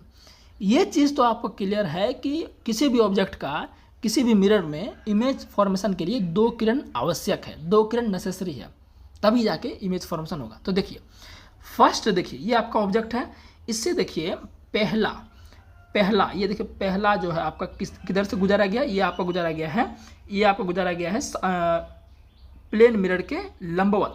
ये आपका प्लेन मिरर हो गया, ये आपका प्लेन मिरर हो गया। और हमने जो वस्तु का जो टॉप, जो ऑब्जेक्ट का जो टॉप वाला पार्ट था, उससे एक रेज को गुजारा। ऑब्वियसली इसी से ही गुजरेगा, समझ गए ना। एक तो उसके परपेंडिकुलर जाएगा ही जाएगा। तो यहाँ पर क्या 90 डिग्री बन रहा है ना। अरे आप देखो, जो ऑब्जेक्ट से जो किरण आपका निकल रहा है, ये जो ऑब्जेक्ट से किरण आपका निकल रहा है, और ये आपका ये मिरर हो गया, इसके बीच कितना का फॉर्मेशन हो रहा है, तो बोलिए सर 90 डिग्री का फॉर्मेशन हो रहा है, 90 डिग्री का फॉर्मेशन हो रहा है। तो अगर प्लेन मिरर में अगर कोई ऑब्जेक्ट से रे आए तो 90 डिग्री का अगर फॉर्मेशन हो, तो जैसे ही मिरर पर पड़ेगी, जैसे ही किरणें मिरर पर पड़ेगी, जैसे देखिए समझिए बात को, थोड़ा सा ध्यान से समझिए ना। ये आपका किरण आया, एक मिनट, ये किरण आया, कहाँ पर पड़ा, मिरर पर। तो आपको पता है हम क्या पढ़ रहे हैं, रिफ्लेक्शन पढ़ रहे हैं ना। हम क्या पढ़ रहे हैं, रिफ्लेक्शन पढ़ रहे हैं। और रिफ्लेक्शन का रियल मतलब क्या होता है, जैसे ही मिरर पर पड़ेगी वापस वो जैसे आए थे उसी तरह वो उसी माध्यम में चले जाएगी। रिफ्लेक्शन के बारे में हमने यही पढ़ा था, परावर्तन के बारे में हमने यही पढ़ा था कि जिस माध्यम में आएगी वापस वो उसी माध्यम में लौट जाएगी, जिस मीडियम में आएगी वापस उसी मीडियम में लौट जाएगी। तो वही बात है ना यहाँ पर। तो इस मीडियम से आया था, ये किरण आया, जैसे ही यहाँ पर मिरर पर पड़ा तो वापस वो इसी तरह चला जाएगा। अब देखिए यहाँ पर चूंकि ये किरण जो आई ये ऐसे भी जा सकती थी, ऐसे भी जा सकती थी, ऐसे भी जा सकते थे, ऐसे भी जा सकते थे, लेकिन ऐसे क्यों नहीं गया? क्योंकि 90 डिग्री यहाँ पर हो रहा है, जो आपका रिफ्लेक्शन हो रहा है वो 90 डिग्री पर हो रहा है। कैसे हो रहा है? रिफ्लेक्शन 90 डिग्री पर हो रहा है। यानी देखिए, अच्छा ये भी हमने बताया था आपतित किरण के बारे में, बताया था कि नहीं? इंसिडेंट रे बताया था कि नहीं बताया था? यानी कि किसी भी ऑब्जेक्ट से, किसी भी सोर्स से आने वाली किरणों को आपतित किरण या इंसिडेंट रे कहते हैं। तो ये आपका आपतित किरण हो गया, ये यहाँ पर मिरर पर पड़ा, जैसे ही मिरर पर पड़ेगा तो यहाँ से इसका क्या होगा? रिफ्लेक्शन होगा, परावर्तन होगा, क्योंकि दर्पण पर जैसे ही पड़ेगा परावर्तन होगा। तो यहाँ पर परावर्तन कैसे हुआ? ऐसे आई वापस वो ऐसे ही चली जाएगी। क्यों हो सर? वापस जैसा ही वैसा ही क्यों चले जाए? ये तो परावर्तन बिल्कुल सही है, लेकिन उसी लाइन पर गुजर गया। क्यों? क्योंकि 90 डिग्री फॉर्मेशन हो रहा है। तो आप समझ गए ना बात को? चलिए, एक किरण तो हमने गुजार लिया, उसका रिफ्लेक्शन भी हमने देख लिया। दूसरा किरण गुजारते हैं। दूसरा किरण यानी ये वाला क्या हो रहा है? ये ऐसे आया वापस, ये ऐसे गया वापस, ऐसे ही यहाँ से रिफ्लेक्शन हो गया वापस ये आ गया। ठीक है ना? अब दूसरा किरण गुजारते हैं यहाँ पर। दूसरा किरण देखिए, यहाँ पर दूसरा किरण हम यहाँ से इसके इस ऐसे गुजार रहा है, एकदम थोड़ा देखिए ऐसे गुजार रहा है। तो ऐसे जैसे गुजारेंगे तो यहाँ से ये देखिए अब तो 90 डिग्री नहीं जा रहा है। जो आपतित किरण है, जो फिर से आपतित किरण हो रही है, क्योंकि आने वाली किरण को आपतित किरण बोलते हैं, सीधी सी बात है। तो जैसे ही मिरर पर पड़ेगी तो क्या होगा? रिफ्लेक्शन होगा। मिरर पर पड़ने के बाद तुरंत रिफ्लेक्शन होगा। तो रिफ्लेक्शन इसका ऐसे हो गया। रिफ्लेक्शन इसका क्या होगा? ऐसे हो गया। इसको और अच्छे से समझने के लिए हम बीच में एक नॉर्मल भी खींच सकते हैं। तो बताइए, क्या ये सेम परावर्तन वाला नहीं हो गया? अरे क्या ये सेम परावर्तन वाला नहीं हो गया? हमने जो आपको प्रकाश का परावर्तन पढ़ाया, जिसके 2 नियम होते थे, उसमें हमने प्लेन मिरर ही लिया था, कोई दूसरा मिरर नहीं लिया, हमने ऐसे लिया था ना। अरे ऐसे लिया था कि नहीं लिया था? ऐसे गुजारे थे तो ऐसे चले गए थे। तो आप इसी चीज़ को ऐसे वर्टिकल करके खड़ा करके देखो तो सेम वही चीज़ है, कोई अलग चीज़ नहीं है। उस समय भी हमने प्लेन मिरर ही लिया था और अभी भी प्लेन मिरर ही लिए हैं, क्योंकि प्लेन मिरर से हम सीख रहे हैं कैसे इमेज बनता है। समझ पा रहे हैं ना बात को? तो वही चीज़ है। तो ये किरण गया, जैसे गया वैसे आ गया। थोड़ा सा वीडियो लंबा हो रहा है, लेकिन चीज़ों को क्लियर कर रहा हूँ मैं आपको अच्छे से। तो जैसे ये मेरे भाई आया, फिर से एक बार जैसे यहाँ पर आया तो ये कहाँ जाएगी? परावर्तन के नियम फॉलो करके ऐसे चले गए, ऐसे गए, यानी कि ऐसे आई और ये ऐसे निकल गए। तो यहाँ पर क्या हो गया? परावर्तन के नियम का पालन किया। और ये क्या हो गया? ये हो गया आपका, देखिए ये अभिलंब है, ये क्या आपका? अभिलंब है, और ये आपतित किरण। तो अभिलंब और आपतित किरण के बीच के कोण को क्या कहते हैं? तो कोण आई, यानी कि आपतन कोण। फिर ये क्या आपका? ये आपतित किरण, और यहाँ पर दर्पण पर पड़ने के बाद ये परावर्तित हो गई। दर्पण पर पड़ने के बाद क्या हो गया? परावर्तित हो गई, मतलब परावर्तित किरण। तो ये अभिलंब और परावर्तित किरण के बीच को परावर्तन कोण कहेंगे। तो अब देखिए मेरे भाई, हमने बोला हम तो सीख रहे हैं क्या? हम तो सीख रहे हैं सर प्रतिबिंब बनाना। लेकिन प्रतिबिंब कब बनेगा? जब दो किरणें दर्पण से परावर्तन के बाद कहीं पर मिलते हुए प्रतीत हो या वास्तव में मिल जाए। लेकिन यहाँ तो जो दोनों किरणें परावर्तित हुई है, कहीं मिल ही नहीं रही है। तो कहीं नहीं मिल रही है तो मिलते हुए जरूर कहीं प्रतीत हो रही होगी, वास्तव में नहीं मिल रही है। रियल में कहीं मिल रही है क्या? देखो ना भाई, रियल में कहीं नहीं मिल रही। हटा देता हूँ पूरा मैं आपको। ये ऐसे गई, ऐसे आ गई, ये ऐसे गई, ऐसे आ गई। तो परावर्तित किरणें कौन थी? एक ये थी और एक ये थी। ये दोनों कहीं मिल रही क्या? नहीं मिल रही है, लेकिन मिलती हुई प्रतीत हो रही है। कैसे? अब इनको जबरदस्ती पीछे खिसकाओ। इनको देखो, ये वाली ये था ना रिफ्लेक्शन, इन्हीं का हुआ था ना। इनको पीछे घसकाओ तो ऐसे जाएगा पीछे ये। अब रिफ्लेक्शन ये हुआ था, तो इसको भी क्या करो आप? जबरदस्ती पीछे घसकाओ। तो जबरदस्ती पीछे खसकाएंगे। देखिए यहाँ पर ये मिलता हुआ प्रतीत हो रहा है। तो जहाँ पर 2 परावर्तित किरणें मिले वहीं पर क्या बनेगा? प्रतिबिंब बनेगा। तो यहाँ पर क्या बन गया मेरे भाई? प्रतिबिंब। देखिए जैसा ये वस्तु था सेम ऐसा ही प्रतिबिंब यहाँ पर मिल गया। यानी वस्तु सीधा है तो प्रतिबिंब भी सीधा ही बना है। ये आपका प्लेन मिरर की खासियत है। ये आपका क्या मेरे भाई? प्लेन मिरर की खासियत है। यानी कि प्रतिबिंब वस्तु का, इसी वस्तु का प्रतिबिंब हमने बनाया यहाँ पर। तो बताइए, रियल में प्रतिबिंब बनाया है कि जबरदस्ती बनाए हैं? तो बोले सर जबरदस्ती बनाए हैं, रियल में तो नहीं मिला। रियल में कहाँ मिला? जबरदस्ती बनाया है। तो जबरदस्ती बनाया हुआ प्रतिबिंब कौन सा प्रतिबिंब होता है? आभासी, यानी कि वर्चुअल इमेज होता है, यानी कि आभासी प्रतिबिंब होता है। और आभासी प्रतिबिंब कैसा बनता है? सीधा कि उल्टा? सीधा बताए है ना। तो देखो जैसा वस्तु ऐसा ही सेम आपका प्रतिबिंब बना है। और देखो समान साइज का ही बना। अब इसको पूरा हटा देते हैं, कचरा को हटा देते हैं। अब समझ गए होंगे पूरा, ठीक है ना। ये जो देखिए जितना हाइट इसका है उतना ही हाइट इसका है, यानी कि समान हाइट का बना है। ये मिरर है, मिरर से जितना दूर आपका वस्तु है ना, सेम उतना ही दूर प्रतिबिंब भी बना है। यानी कि अगर मान चलिए मिरर से वस्तु जो है 1 मीटर दूरी पर है, तो मिरर से इधर भी प्रतिबिंब आपका 1 मीटर दूरी पर ही बनेगा। समझ गए ना, सेम इक्वल डिस्टेंस बनेगा। और कैसा बना है? आभासी, मतलब काल्पनिक। आभासी काल्पनिक एक ही वर्ड है, कोई अलग नहीं है। ज़बरदस्ती बनाया हुआ प्रतिबिंब काल्पनिक प्रतिबिंब होता है। इसको आप नकली प्रतिबिंब भी बोल सकते हैं। इसको आप पर्दे पर नहीं उतार सकते हैं। उम्मीद है कि साथियों आप पूरा प्लेन मिरर के बारे में समझ गए होंगे। अब इसकी क्या क्या खासियत है वो मेरे भाई देख सकते हैं, ठीक है ना। ये जो D0 लिखा है, D0 मतलब distance of object, distance of image लिखा है ना, दोनों इक्वल होती है, मैंने बता दिया। अब यहाँ पूरा मैंने लिखा है उसको मैं बोल देता हूँ, ठीक है ना। चलिए यहाँ पर आप देखिए समतल दर्पण से जो प्रतिबिंब होती है उसकी क्या क्या खासियत है उनको पढ़ लेते हैं। ये आपको पूछ देगा कथन के बारे में। प्रतिबिंब हमेशा सीधा बनेगा और आभासी बनेगा, बोल ही दिया मैंने आपको, ठीक है। और देखते हैं प्रतिबिंब दर्पण के पीछे बनेगा, प्रतिबिंब दर्पण के पीछे बनेगा, तो देख ही लिया ना हमने, देखा कि नहीं भी देखा। यहाँ देखो ना चित्र में प्रतिबिंब आपका इधर बनेगा। देखो यहाँ पर अगर पीछे इसको घसकाएंगे, यहाँ पर देखिए पीछे इसको घसकाएंगे, इसको पीछे घसकाएंगे, इसको पीछे घसकाएंगे, तो यहाँ पर प्रतिबिंब बनेगा आपका, यहाँ पर ये प्रतिबिंब बनेगा, है ना। तो कहाँ बनेगा, ये आपका दर्पण है, तो दर्पण के सामने ये हुआ, दर्पण के पीछे ये हुआ, तो प्रतिबिंब इधर बना है दर्पण के पीछे, तो प्रतिबिंब किधर बनेगा, दर्पण के पीछे बनेगा, ठीक है ना। तो मैं आपको बता दिया मैंने। और क्या बनेगा मेरे भाई, प्रतिबिंब का आकार हमेशा वस्तु के आकार के बराबर होगा, वो भी हमने देख ही लिया था, ठीक है ना।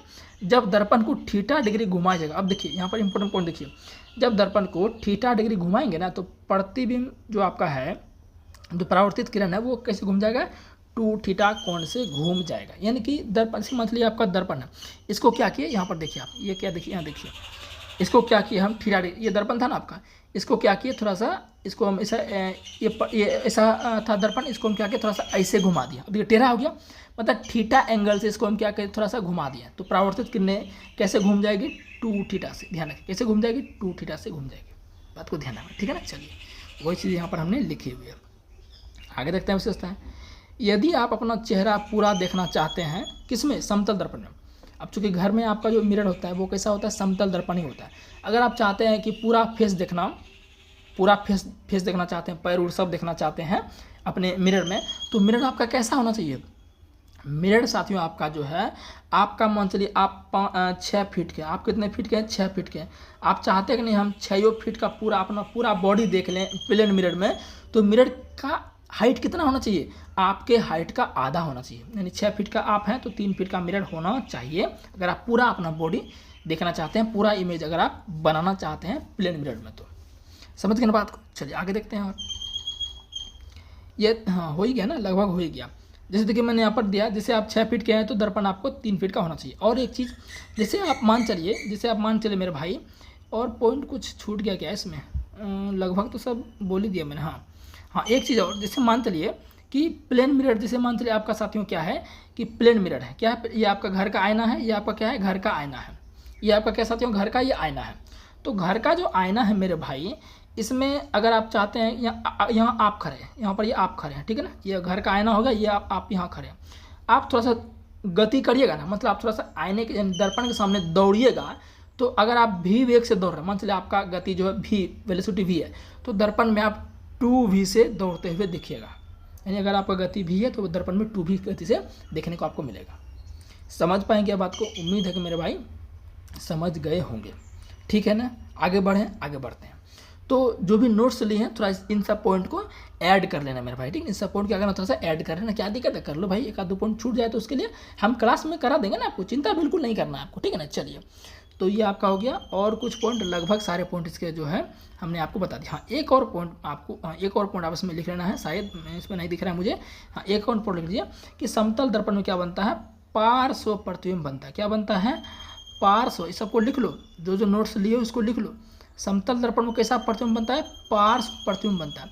अब बोलो सर ये पार्श्व का मतलब क्या है, लेटरल इमेज, यानी कि लेटरल इमेज किस में बनेगा, समतल दर्पण प्लेन मिरर में। क्या मतलब है सर इसका, ये बताइए। तो मेरे भाई इसका मतलब ये है कि आपके घर में जो प्लेन मिरर है, आप उसमें बाएं हाथ यानी लेफ्ट हैंड को दिखाओगे ना अपने आईने में, तो आपको लगेगा कि इमेज जो मेरा है राइट हैंड का बन रहा है। That is called lateral image formation by plane mirror, यानी कि यही आपका क्या, पार्श्व प्रतिबिंब है। यानी अगर आप बाएं हाथ को देखेंगे ना, बाएं हाथ को खड़ा करेंगे मिरर के सामने, प्लेन मिरर के सामने, तो आपको प्लेन मिरर में इमेज कैसा बनेगा, लग रहा है कि दायां हाथ दिखेगा। जैसे मैं आपको दिखाता हूँ एक चीज़, जैसे आप इस इमेज में देखिए, ये इमेज आपका ये मिरर, ये क्या आपका, ये पूरा मिरर है, ये आपका क्या है, मिरर है। और ये एक लड़का कोई है, ये अपना राइट हैंड दिखा रहा है किसमें, प्लेन मिरर में। ये राइट हैंड दिखा रहा है, लेकिन इसको कैसा हैंड दिख रहा है, लेफ्ट हैंड दिख रहा है। आप खुद करके देखना ये घर में, आप बायां हाथ दिखाना तो उसमें दायां हाथ दिखेगा, दायां हाथ दिखाओगे तो बायां हाथ दिखेगा। यही क्या आपका होता है, लेटरल इमेज होता है। क्या होता है, लेटरल इमेज या पार्श्व प्रतिबिंब होता है। क्या होता है, लेटरल इमेज या पार्श्व प्रतिबिंब। तो समतल दर्पण की सारी विशेषताएं हमने बता दी, एक भी प्रश्न समतल दर्पण से बाहर आपका नहीं जाएगा। समझ गए ना बात को। उम्मीद है कि मेरे भाई आपको चीज़ें क्लियर हो गई होगी। आगे बढ़ते हैं आप, ठीक है ना। तो बेसिकली हमें यही देखना है कि अवतल दर्पण से बनने वाले प्रतिबिंब और उत्तल दर्पण से बनने वाले प्रतिबिंब कहाँ कहाँ रखने पर कैसा बनता है, वो चीज़ें देखेंगे। उसको देखने से पहले हम क्या करेंगे, हम देखते हैं पहले दर्पण के बारे में थोड़ा समझते हैं कि दर्पण क्या होता है। उसको देखने के बाद, दर्पण को अच्छे से समझ लेने के बाद ये आप आसानी से कर सकते हैं, क्योंकि आपको पता होना चाहिए कि अवतल दर्पण कैसा होता है, उत्तल दर्पण कैसा होता है, ठीक है।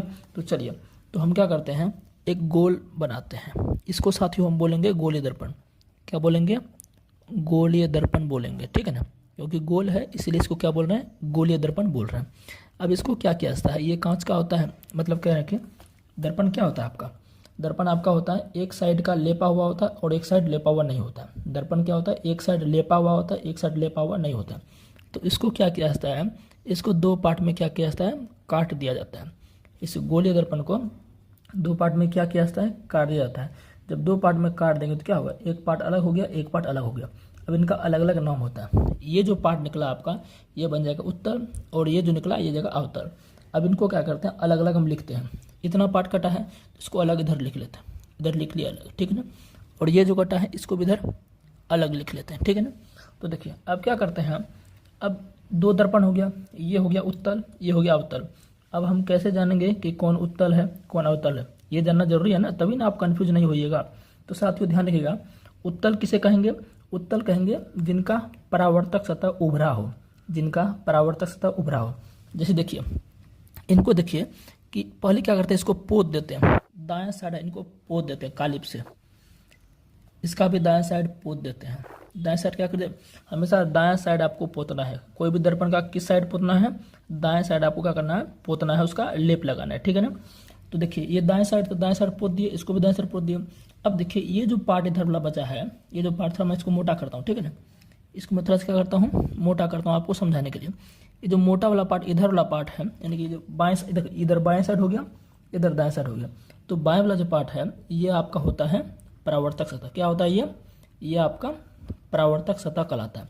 इसका भी देखिए, इसको थोड़ा मोटा कर देते हैं ना, इसको मोटा कर देते हैं, आपको हम समझाने के लिए थोड़ा कर रहे हैं, ठीक है ना। तो इसका भी दो पार्ट हो गया, एक पार्ट हो गया पोता हुआ वाला यानी कि दाएं साइड, और एक साइड हो गया, एक पार्ट हो गया बाएं वाला। तो जो बाएं वाला दिख रहा है ये जो आपका इधर वाला, ये आपका क्या हो जाएगा, ये आपका हो जाएगा परावर्तक सतह। ये क्या हो जाएगा, परावर्तक सतह, ठीक है ना। ध्यान रखिएगा, परावर्तक सतह किसे बोलेंगे, जहां पर जो है आपतित किरणें आपतित होगी, ठीक है ना। अब देखिए ध्यान से जरा कि हम क्या बोले कि उत्तल दर्पण किसे बोलेंगे। तो ये जो है आपका है, ये देखिए कैसा है, इधर से देखिएगा इधर, तो ये आपको क्या दिख रहा है, थोड़ा सा उभरा हुआ। कैसा दिख रहा है, ये आपको उभरा हुआ दिख रहा है। कैसा दिख रहा है, उभरा हुआ। लेकिन अवतल दर्पण को देखिए, ये आपको देखिए एकदम अंदर की ओर धसा हुआ दिख रहा है। कैसा दिख रहा है, अंदर की ओर धसा हुआ। लेकिन इसका परावर्तक सतह देखिए उभरा, देखिए उठा हुआ थोड़ा है ना, लेकिन इसका क्या धसा हुआ है।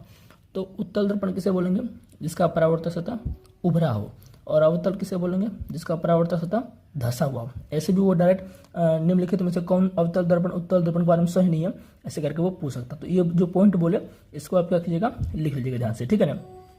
तो उत्तल दर्पण और अवतल दर्पण आप समझ गए कैसे बनता है। अब इनसे हम बात करते हैं कि अब इनसे प्रतिबिंब कैसे बनेगा, क्योंकि मेन उसी से प्रश्न आता है, और बहुत सारे इसमें क्या करते हैं, गलती कर देते हैं, जो कि अब आपसे गलती नहीं होगा। तो देखते हैं, अब इससे देखने के पहले एक चीज़ और समझते हैं। हम ले लेते हैं कोई दर्पण, चलिए अवतल ले लेते हैं। तो यहाँ पर हम क्या करते हैं, थोड़ा सा अवतल दर्पण एक बार और बनाते हैं। इधर चलिए इधर बना लेते हैं। ये आपका हम फिर से क्या किया, अवतल दर्पण बना लिए। अब थोड़ा सा हम क्या दूसरा पेन का यूज करते हैं। क्या करेंगे, दायां साइड इसका पोत देंगे, दायां साइड क्या करेंगे, पोत देंगे। अब दर्पण है, इसके बीचों बीच एक रेखा गुजरती है। इसको बीचों बीच क्या गुजरती है, एक रेखा। इस रेखा को बोलते हैं मुख्य अक्ष। इस रेखा क्या बोलते हैं, मुख्य अक्ष बोलते हैं, या प्रधान अक्ष बोलते हैं। मुख्य अक्ष या प्रधान अक्ष बोलते हैं। इसके बीच में देखिए पॉइंट है, यानी कि दर्पण के बीचों बीच एक पॉइंट है ना, इसको बोलेंगे पी। पी मतलब हो गया ध्रुव। क्या हो गया, ध्रुव हो गया, ठीक है ना। ये सब जोड़िएगा तभी आपको समझ आएगा प्रतिबिंब कैसे बनता है। इसके जस्ट बाद होता है एफ, इसको बोलते हैं फोकस। और इसके जस्ट बाद होता है आपका सी होता है, इसको बोलते हैं वक्रता केंद्र। मैं लिख देता हूँ, ठीक है ना, वक्रता केंद्र इसको मैं बोल, इसको क्या बोलते हैं फोकस। अब देखिए ध्रुव और फोकस के बीच में जो दूरी है ना, ध्रुव और फोकस के बीच में जो भी दूरी है उसको बोलेंगे एफ, यानी कि ये आपका हो गया फोकस दूरी। देखिए बड़ी एफ अलग चीज़ है, छोटी एफ अलग चीज़ है। बड़ी एफ का मतलब होता है आपका, बड़ी एफ का मतलब होता है फोकस सिर्फ, और छोटी एफ का मतलब होता है फोकस दूरी होता है, ठीक है ना। उम्मीद है समझ गए होंगे। अब ध्रुव और ये सी मतलब क्या आता है, वक्रता केंद्र।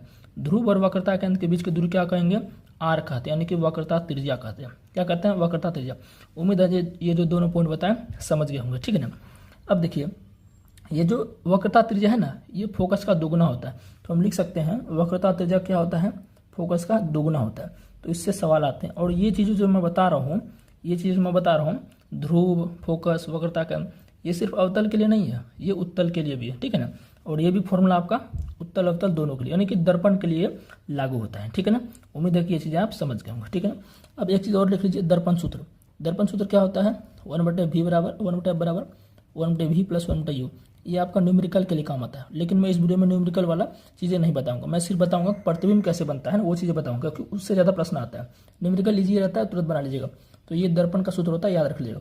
अब हम बात करते हैं कि जो है कि प्रतिबिंब कैसे बनेगा, ठीक है ना। तो यहाँ तक आप समझ गए होंगे, आगे बढ़ते हैं हम।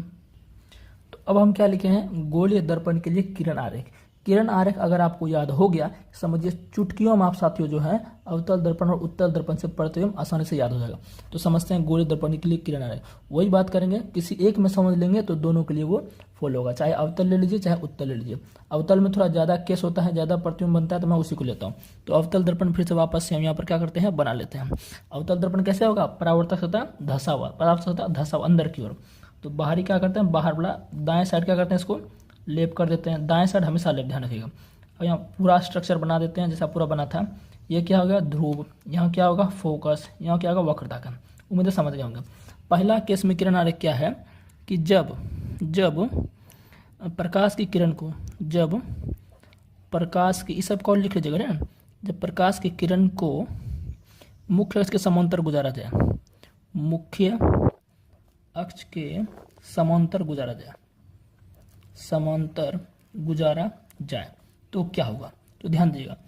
अब मान चलिए यहाँ पर कोई एक वस्तु है, यहाँ पर क्या कोई एक वस्तु है, दर्पण के सामने ही वस्तु रखेंगे, क्योंकि दर्पण का दिखने वाला पार्ट कौन सा है, दर्पण का जो दिखने वाला पार्ट है ये परावर्तक सतह है, जो दिख रहा है परावर्तक सतह, ये वाला पार्ट दिखे, क्योंकि दाएं साइड तो हम लेप कर दिए, लेप में थोड़ी कोई वस्तु दिखेगा, हमें नहीं दिखेगा।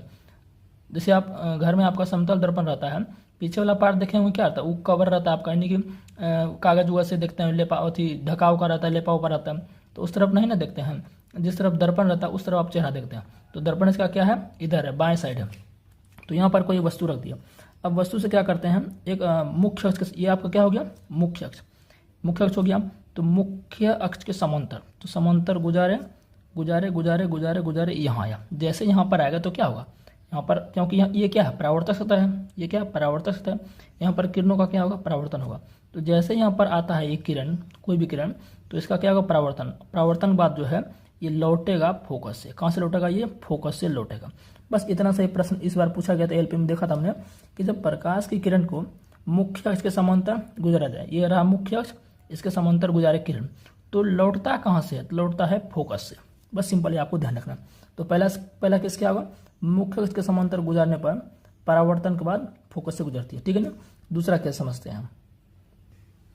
तो दूसरा केस आप देख सकते हैं कि जब प्रकाश की किरण को सी से गुजारा जाए। अब प्रकाश की किरण को हम कैसे गुजारेंगे, सी से, ये सी रहा। अब प्रकाश की किरण को सी से गुजारते हैं, सी से गुजारे गुजारे गुजारे गुजारे, ये जाएगा जाएगा जाएगा जाएगा जाएगा जाएगा जाएगा जाएगा यहाँ पर। जैसे यहाँ पर आ गया तो ये क्या है, आपका परावर्तक सतह है। तो सी से गुजारने के बाद किसी भी वस्तु के या प्रकाश की किरण को सी से गुजारे, मतलब ऐसे गुजारे, ये क्या होगा, ये सिंबल क्या होगा, जाने का सिंबल होगा, तीर धरन है, मतलब जा रहा है।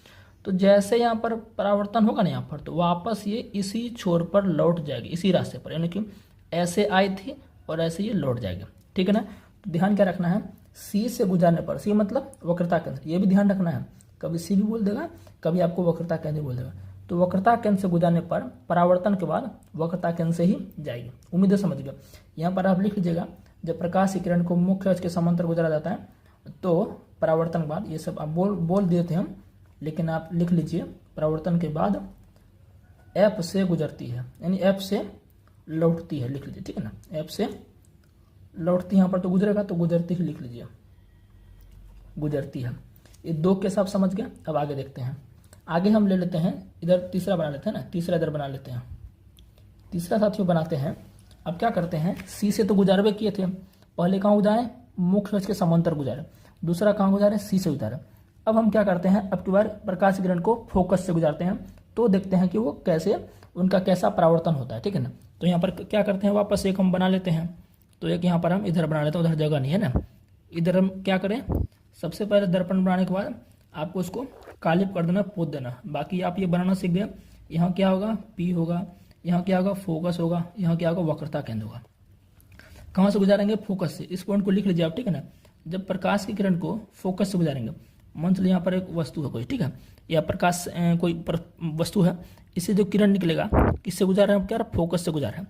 तो फोकस से गुजारेंगे गुजारेंगे गुजारेंगे गुजारेंगे, यहाँ आएगा, जैसे यहाँ पर आएगा तो क्या होगा, परावर्तन होगा, क्योंकि ये परावर्तक सतह है ना, ये पूरा आपका क्या साथियों, परावर्तक सतह है। परावर्तक सतह किसे कहेंगे, जहाँ आपतित किरणें आपतित होती है। आपतित किरणें क्या होता है, आने वाली किरण, किसी भी वस्तु से आने वाली किरण को क्या कहते हैं, आपतित किरण। तो यहाँ पर आपतित होगा, आपतित हुआ तो ये परावर्तक सतह क्या करेगा, इसको यहाँ पर परावर्तित कर देगा। तो यहाँ से कैसे जाएगा, ये चला जाता है मुख्य अक्ष के समांतर, यानी कि ये ऐसे आया और आया आया यहाँ पर आया, तो ये क्या होगा, इसका परावर्तन हो जाएगा। और परावर्तन होने के बाद कैसे जाती है, ये मुख्य अक्ष के समांतर जाती है। उम्मीद है कि ये तीनों पॉइंट आप जो है समझिए। इसको लिख लीजिए यहाँ पर, जब प्रकाश की किरण को फोकस से गुजारते हैं तो दर्पण से परावर्तन के बाद फोकस से गुजरती है, ठीक है ना। ये 3 पॉइंट समझ गया। अब एक चौथा केस देख लेते हैं। चौथा केस फिर से हम क्या करते हैं, एक दर्पण बना लेते हैं। ये दर्पण इधर हम बना लिए, ठीक है। ये इधर आपका P हो गया, ये आपका इधर F हो गया, ये आपका इधर क्या C हो गया, ठीक है ना। अब की बार क्या करेंगे, मतलब कोई प्रकाश किरण है, अच्छा ये जो मैं बता रहा हूँ ये सब में है, उत्तल अवतल दोनों के लिए, ऐसा मत समझना कि सिर्फ अवतल में ये है, ये आपका उत्तल में भी है। अब की बार क्या करेंगे, देखिए मुख्य अक्ष के समांतर गुजार ही लिए थे, वक्रता केंद्र से यहाँ पर गुजार ही लिए थे, फोकस से गुजार ही लिए। अब की बार क्या करते हैं, बचा खुचा ये, अब क्या करते हैं, प्रकाश की किरण को ध्रुव से गुजारते हैं। तो प्रकाश की किरण कौन से गुजारेंगे, ध्रुव से गुजारे गुजारे गुजारे गुजारे। तो जैसे इसको यहाँ पर गुजारेंगे ना साथियों, जैसे इसको यहाँ पर गुजारेंगे तो वापस जैसे ही आया सेम ऐसा ही परिवर्तन इसमें आ गया, यानी सेम ऐसे ही चला जाएगा। बात को नहीं समझेगा, देखिए जैसे यहाँ पर ही आया वैसे यहाँ पर ही चला जाएगा, मतलब यहाँ जो कोण बनेगा और यहाँ पर जो कोण बनेगा वो बराबर होगा। बेसिकली यहाँ पर जो है चौथा केस में क्या होता है, परावर्तन के नियम लागू होता है। क्या होता है, परावर्तन का नियम लागू होता है। अब बोलोगे परावर्तन का नियम क्या होता है, परावर्तन का नियम होता है आपतन कोण बराबर परावर्तन कोण। आपतन कोण क्या होगा, जैसे ये किरणें आपतित किरण आएगी और ये आपका क्या होता है, अभिलंब होता है, तो अभिलंब के साथ जो कोण बनेगा ये आपका आई बनेगा, और ये परावर्तित हो गई, परावर्तित हो गई ना, तो अभिलंब, ये भी अभिलंब होता है, ये अभिलंब और ये परावर्तित किरणों के बीच में जो कोण बनेगा उसे परावर्तन कोण आर कहेंगे। तो कोण आई बराबर कोण आर। तो चौथे वाले केस में क्या होगा, जब ध्रुव से गुजारेंगे तो क्या होगा, परावर्तन के नियमों का पालन करते हुए किरणें गुजरती है। उम्मीद है चारों केस आप समझ गए।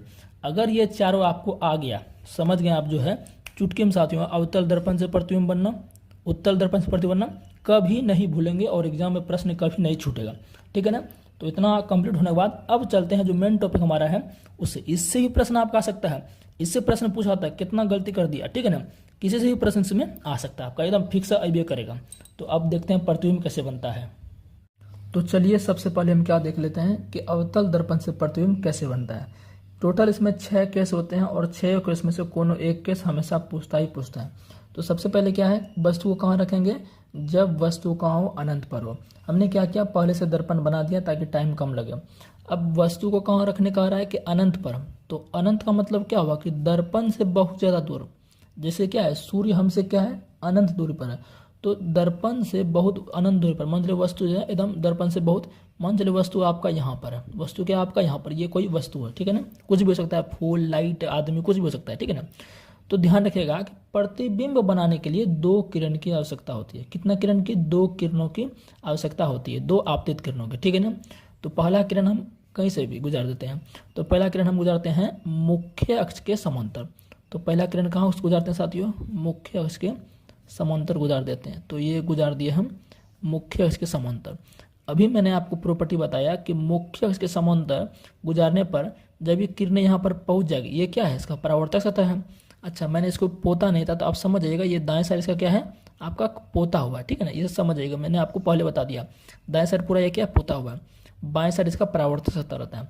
तो जैसे किरण यहाँ से गुजारे तो यहाँ पर परावर्तक सतह है, जैसे यहाँ पर पड़ेगा ये दर्पण क्या कर देगी, इस किरण को, ये जो आपतित किरण आने वाली किरण को आपतित किरण कहते हैं, इसको परावर्तित कर देगी।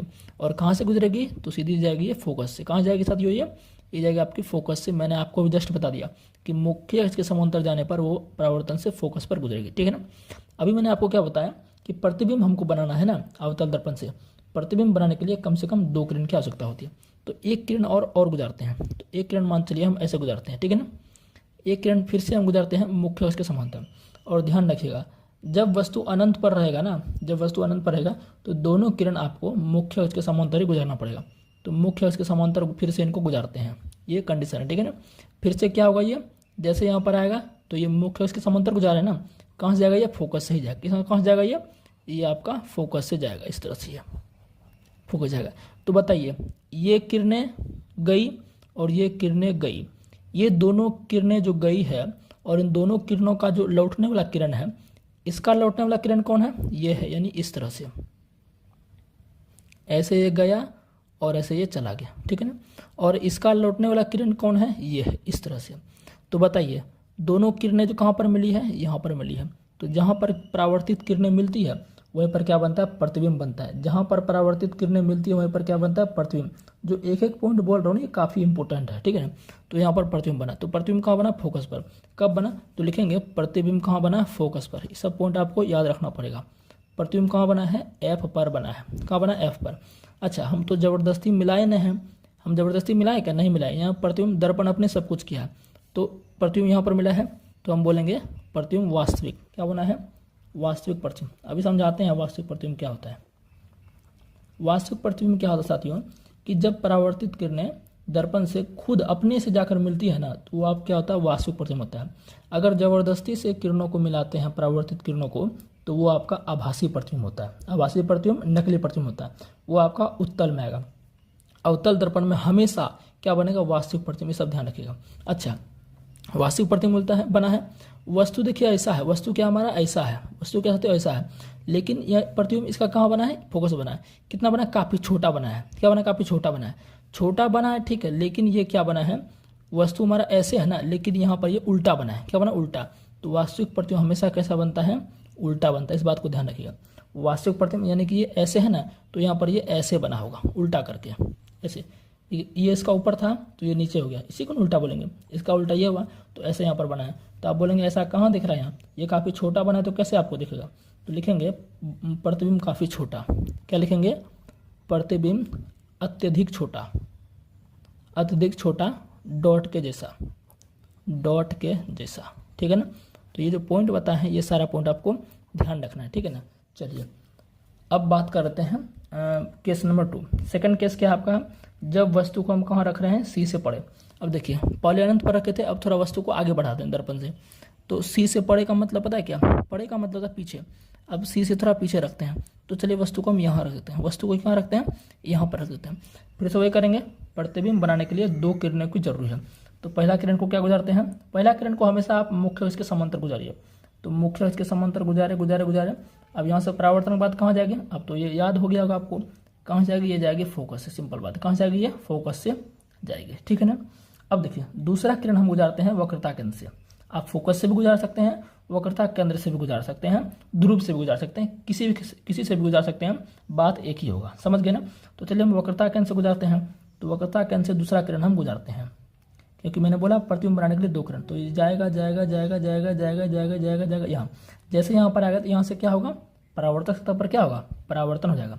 अब मैंने आपको बताया था कि वक्रता केंद्र से जब गुजारते हैं किरणों को, तो परावर्तन के बाद कहाँ से लौटती है, वक्रता केंद्र से ही लौटती है। यानी कि ऐसे आया था और ऐसे ही चला जाएगा। तो यानी कि इसका, ये किरण का परावर्तन कहाँ है, ये वाला है, और ये वाला क्या है, खुद यही वाला है। तो दोनों किरणें यहाँ पर मिली है। कहाँ मिली, यहाँ पर मिली है। तो प्रतिबिंब हमारा यहाँ पर ऐसे कुछ करके बना है, ऐसे बना है आपका। तो देखिए, तो प्रतिबिंब कहाँ बना, सी और एफ के बीच। तो लिखेंगे यहाँ पर, हम लिखेंगे साथियों, प्रतिबिंब क्या बना आपका, प्रतिबिंब कहाँ बना है? प्रतिबिंब बना है सी और एफ के बीच, प्रतिबिंब सी एवं एफ के बीच बना है। ये सब आपको क्या रखना, याद रखना है। और वास्तविक तो बनवे क्या है, क्योंकि अवतल दर्पण है, वास्तविक बना है और उल्टा बना है, वास्तविक और उल्टा बना है, क्योंकि अवतल दर्पण में हमेशा वास्तविक उल्टा बनता है। इस बात को रट लीजिए, ठीक है ना। देखिए ये ऐसे था तो ये बनेगा हमारा उल्टा बनेगा, ठीक है ना। ये ऐसे था ना, ऐसा, इसका इसे उल्टा दीजिए तो ऐसे बनेगा उल्टा, ठीक है ना। और बात करें वस्तु से छोटा है कि बड़ा है, तो बोलिएगा वस्तु से क्या है, छोटा है। वस्तु से क्या है, छोटा है। वस्तु से छोटा बना। देखिए ये थोड़ा सा बड़ा है और इससे थोड़ा सा क्या छोटा बना है, ठीक है ना। तो इतना उम्मीद है क्लियर है। अब बात करते हैं हम तीसरे नंबर केस की, जब वस्तु सी पर हो। अब धीरे धीरे क्या करेंगे, वस्तु को आगे बढ़ाते जाएंगे। जैसे आप आगे बढ़ाते जाइएगा प्रतिबिंब क्या है, थोड़ा सा बड़ा बन जाएगा। अब देखिएगा कि दर्पण जैसे सटते जाते हैं तो प्रतिबिंब का क्या है, बड़ा बनता जाता है। तो पहले अनंत पर थे तो बहुत छोटा बना, थोड़ा सा बने इससे बने क्या बोलते हैं, दर्पण से थोड़ा आगे बढ़े, सी से पीछे हैं तो थोड़ा सा इससे छोटा बना। अब इससे जाएंगे तो थोड़ा सा और दिखते जाएगा, यानी जैसे जैसे दर्पण के नज़दीक आएंगे प्रतिबिंब बड़ा बनता जाता है, ठीक है ना। अब देखते हैं किस नंबर थर्ड, जब वस्तु सी पर हो। तो चलिए अब देखते हैं जब वस्तु सी पर हो तो प्रतिबिंब कैसा बनता है। वापस हम क्या करते हैं, एक यहाँ पर वस्तु को ले लेते हैं, ठीक है साथियों। सी पर से मतलब सॉरी गलती हो गया ना, वस्तु कहाँ रखना है, सी पर रखना है। तो सी यहाँ है ना, वस्तु को हमें यहाँ रखना है, ठीक है, वस्तु को यहाँ रखना है। अब क्या करते हैं, प्रतिबिंब बनाना है तो दो किरणें जरूरी है। तो पहला किरण हमेशा गुजारिए मुख्य अक्ष के समांतर।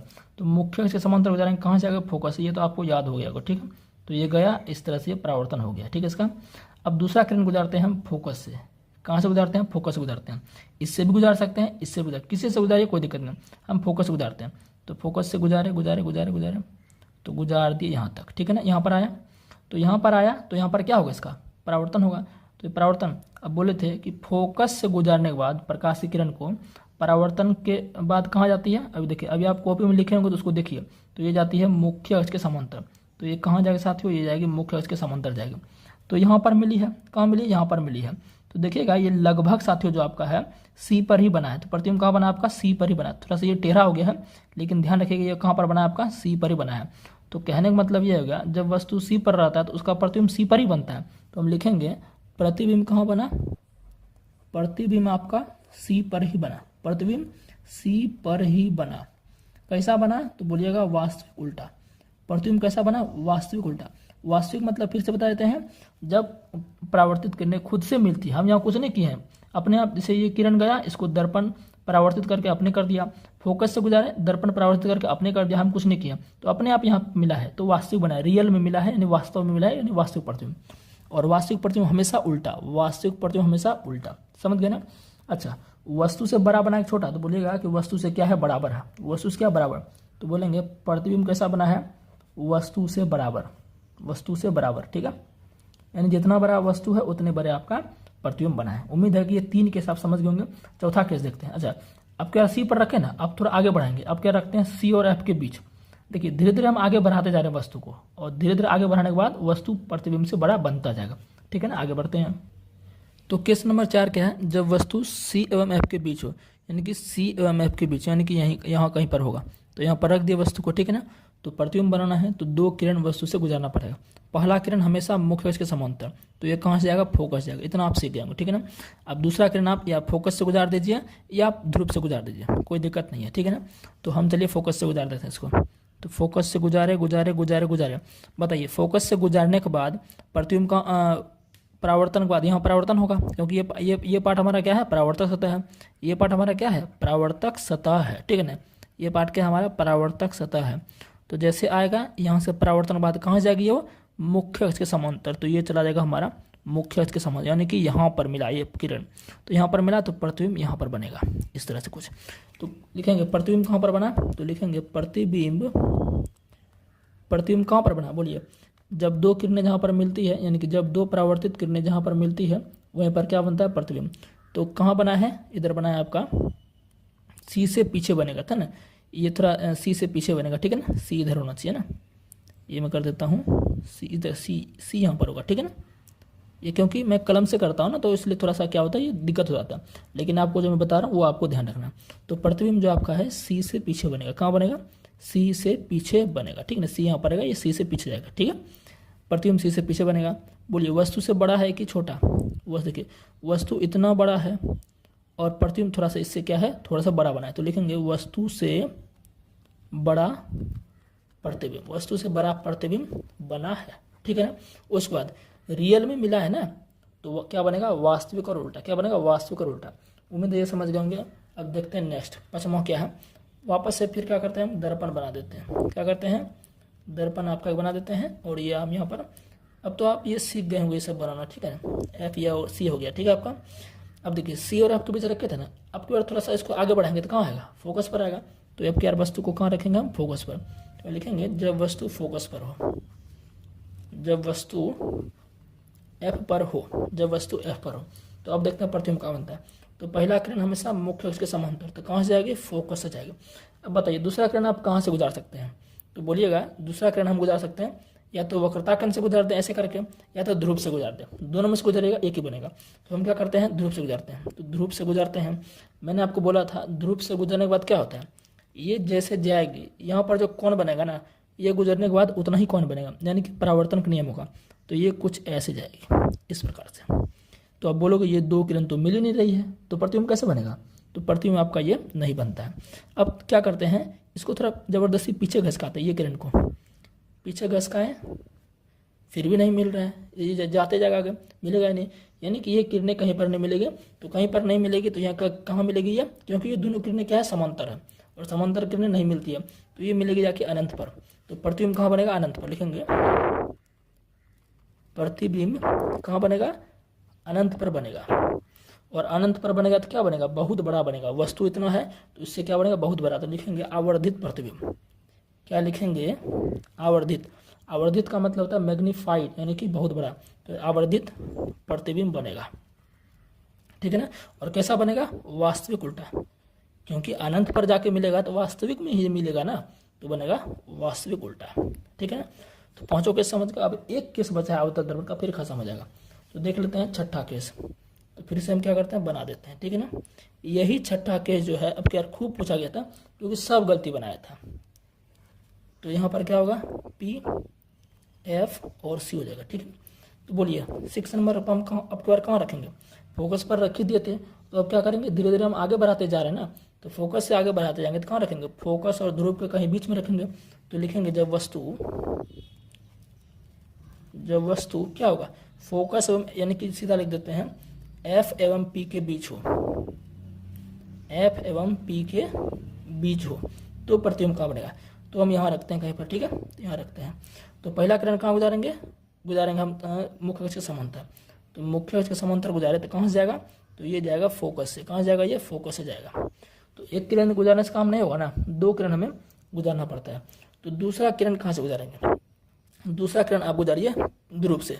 तो ध्रुव से गुजारेंगे तो कहाँ से जाएगा ये, तो ध्रुव से गुजरने के बाद कहाँ जाएगा ये, तो ये जाता है साथियों आपका, क्या बताए थे, ये जितना कोण बनेगा उतना ही कोण इधर बनेगा।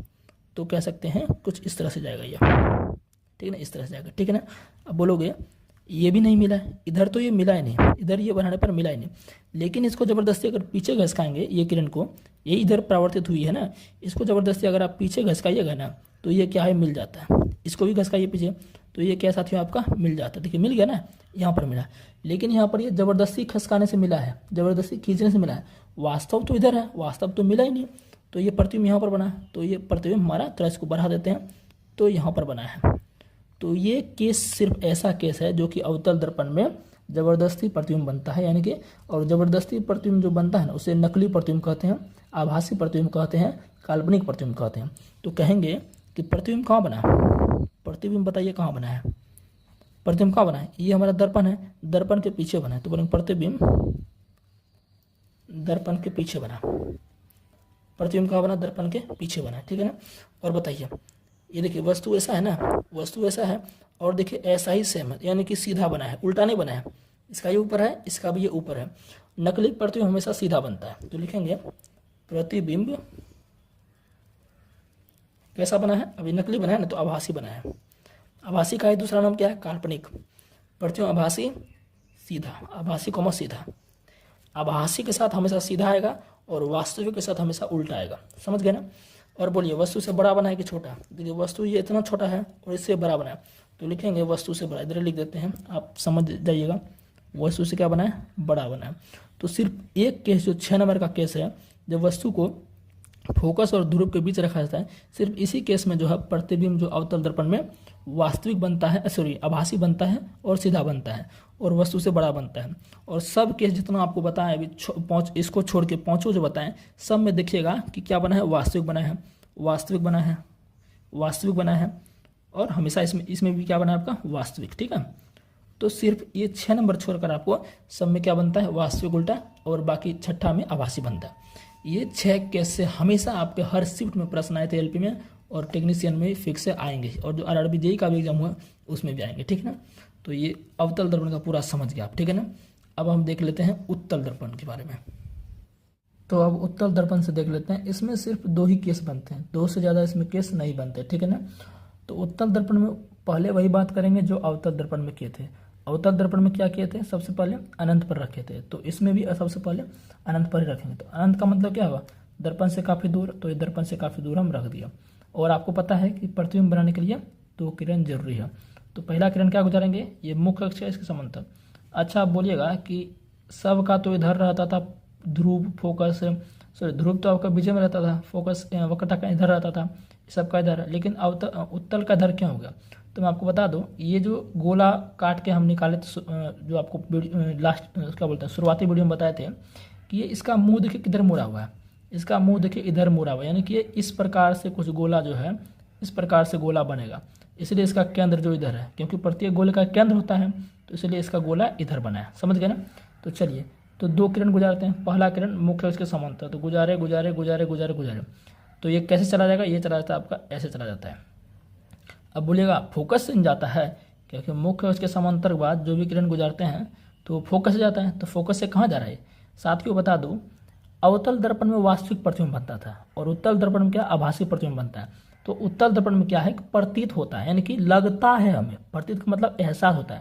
तो देखिए वास्तव में ये जो मुख्य अक्ष के समांतर गुजारे हैं, ये यहाँ से परावर्तन के बाद ऐसे जा रही है, लेकिन जब इसको पीछे घसकाएंगे साथियों, इसको जबरदस्ती, यही किरण है ना, ऐसे गई और ऐसे ये परावर्तन हो गई, जब इसको जबरदस्ती पीछे घसकाएंगे तो देखिए ये फोकस से जाता हुआ प्रतीत हो रहा है, ये सीधा होना चाहिए। ठीक है ना, ये आपका फोकस से जाता हुआ हमें क्या हो रहा है, प्रतीत हो रहा है। बस उत्तल दर्पण में प्रतीत ही आपको होगा। तो वास्तव में गया है ऐसे ही, लेकिन हमको क्या हो रहा है, जबरदस्ती पीछे खींचे इसको, ये लग रहा है कि नहीं ये जो है ऐसे जाना चाहिए, हमें लग रहा है, प्रतीत हो रहा है। समझ गए ना।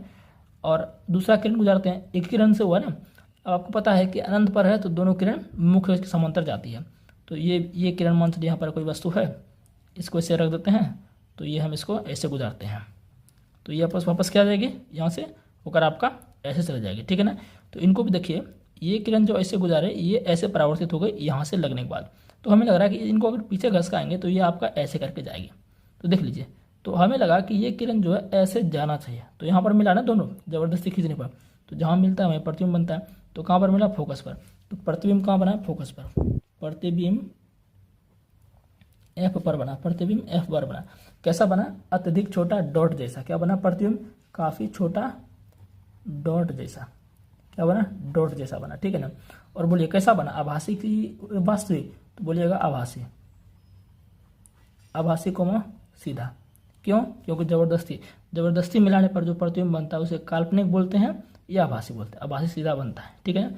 कहाँ बना है, ये दर्पण है, इसके पीछे बना है, तो दर्पण के पीछे, तो बोलेगा प्रतिबिंब कहाँ बना है, दर्पण के पीछे बना है। ठीक है ना। तो ये आपका क्या हो गया, उत्तल दर्पण पहला केस। अब देख लेते हैं, एक और केस रखते हैं। अनंत पर रख लिए थे, अब कहाँ रखेंगे, अब लिखेंगे ध्रुव और अनंत के बीच कहीं पर रख लीजिए, क्योंकि इधर तो आप रख नहीं सकते, क्योंकि इधर का पार्ट क्या है, लेपा हुआ है ना। इधर रखिएगा तो दिखेगा कोई वस्तु नहीं दिखेगा, क्योंकि इधर का पार्ट लेपा हुआ है। जिधर दर्पण का परावर्तक सतह है उधर रखिएगा।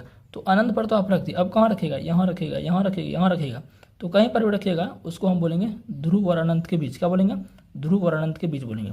तो दूसरा केस देख लेते हैं, 2 ही केस बनता है इसमें। तो आप देख सकते हैं कहाँ रख दिए वस्तु को, इधर आपका क्या, इधर अनंत हो गया, और ये आपका यहाँ पर क्या है, ध्रुव है। तो ध्रुव और अनंत के बीच में रखे हैं, ये इधर आपका क्या हो जाएगा, अनंत। क्या हो जाएगा इधर, अनंत, क्योंकि जितना दूर जाएगा उतना अनंत होगा। अनंत और ध्रुव के बीच रखें वस्तु को, और आप कहीं भी नहीं रख सकते हैं। तो पहला किरण कहाँ गुजारते हैं, मुख्य अक्ष के समांतर गुजारते हैं, तो ये ऐसे चला जाएगा। अगर जबरदस्ती पीछे घसकाएंगे तो ये किधर जाएगा, फोकस से जाएगा। कहाँ जाएगा, फोकस जाएगा। ठीक है ना। एक किरण और गुजारते हैं, एक किरण हम क्या गुजार देते हैं साथियों, एक किरण हम गुजार देते हैं वक्रता केंद्र से। किसे गुजार देते हैं? वक्रता केंद्र। तो वक्रता केंद्र इधर है, तो वक्रता केंद्र से गुजरते हैं। तो ये हम जो है वक्रता केंद्र से गुजार दिया, ऐसे करके गुजार दिया। और वक्रता केंद्र की प्रॉपर्टी क्या है कि जहाँ से इसको गुजारेंगे वक्रता केंद्र में, वक्रता केंद्र से गुजारने के बाद दर्पण से परावर्तन यहाँ होगा, तो वास्तव में कैसे जाना चाहिए? ये ऐसे गया, ये ऐसे ही लौट जाना चाहिए। तो ऐसे ही लौट जाएगा ना, ऐसे ही लौट जाएगा। तो ये ऐसे लौट जाना चाहिए, उसको ज़बरदस्ती पीछे घसकाएंगे तो ये कुछ इस तरह से आएगा, इस तरह से, यानी यहाँ पर। तो प्रतिबिंब हमारा यहाँ पर बना है। तो देख लीजिए प्रतिबिंब कहाँ बना है? ध्रुव और एफ के बीच से लिखेंगे प्रतिबिंब कहाँ बना? ध्रुव एवं ध्रुव एवं एफ के बीच, एफ होगा, ठीक, एफ के बीच। कैसा बना? वस्तु से छोटा, वस्तु से छोटा। उत्तल दर्पण में हमेशा छोटे बनता है, इस बात को ध्यान रखिए, वस्तु से छोटा। कैसा बना? आभासी, क्योंकि जबरदस्ती बना है। आभासी के साथ कैसा आएगा? सीधा आएगा, ठीक है ना। तो उम्मीद है कि अवतल दर्पण से जितना प्रतिबिंब हमने बताया, उत्तल से बताया, सब आपको क्लियर हो गया होगा। और इससे अब आपका प्रश्न जो एक भी नहीं छूटेगा। अगर नहीं समझ में आया होगा तो दोबारा देख लीजिएगा। फिर हम नेक्स्ट टॉपिक का देखेंगे कौन सा नेक्स्ट टॉपिक आपको पढ़ाने वाले। बाकी चैनल को सब्सक्राइब जरूर कर लीजिएगा। मिलते हैं नेक्स्ट वीडियो में।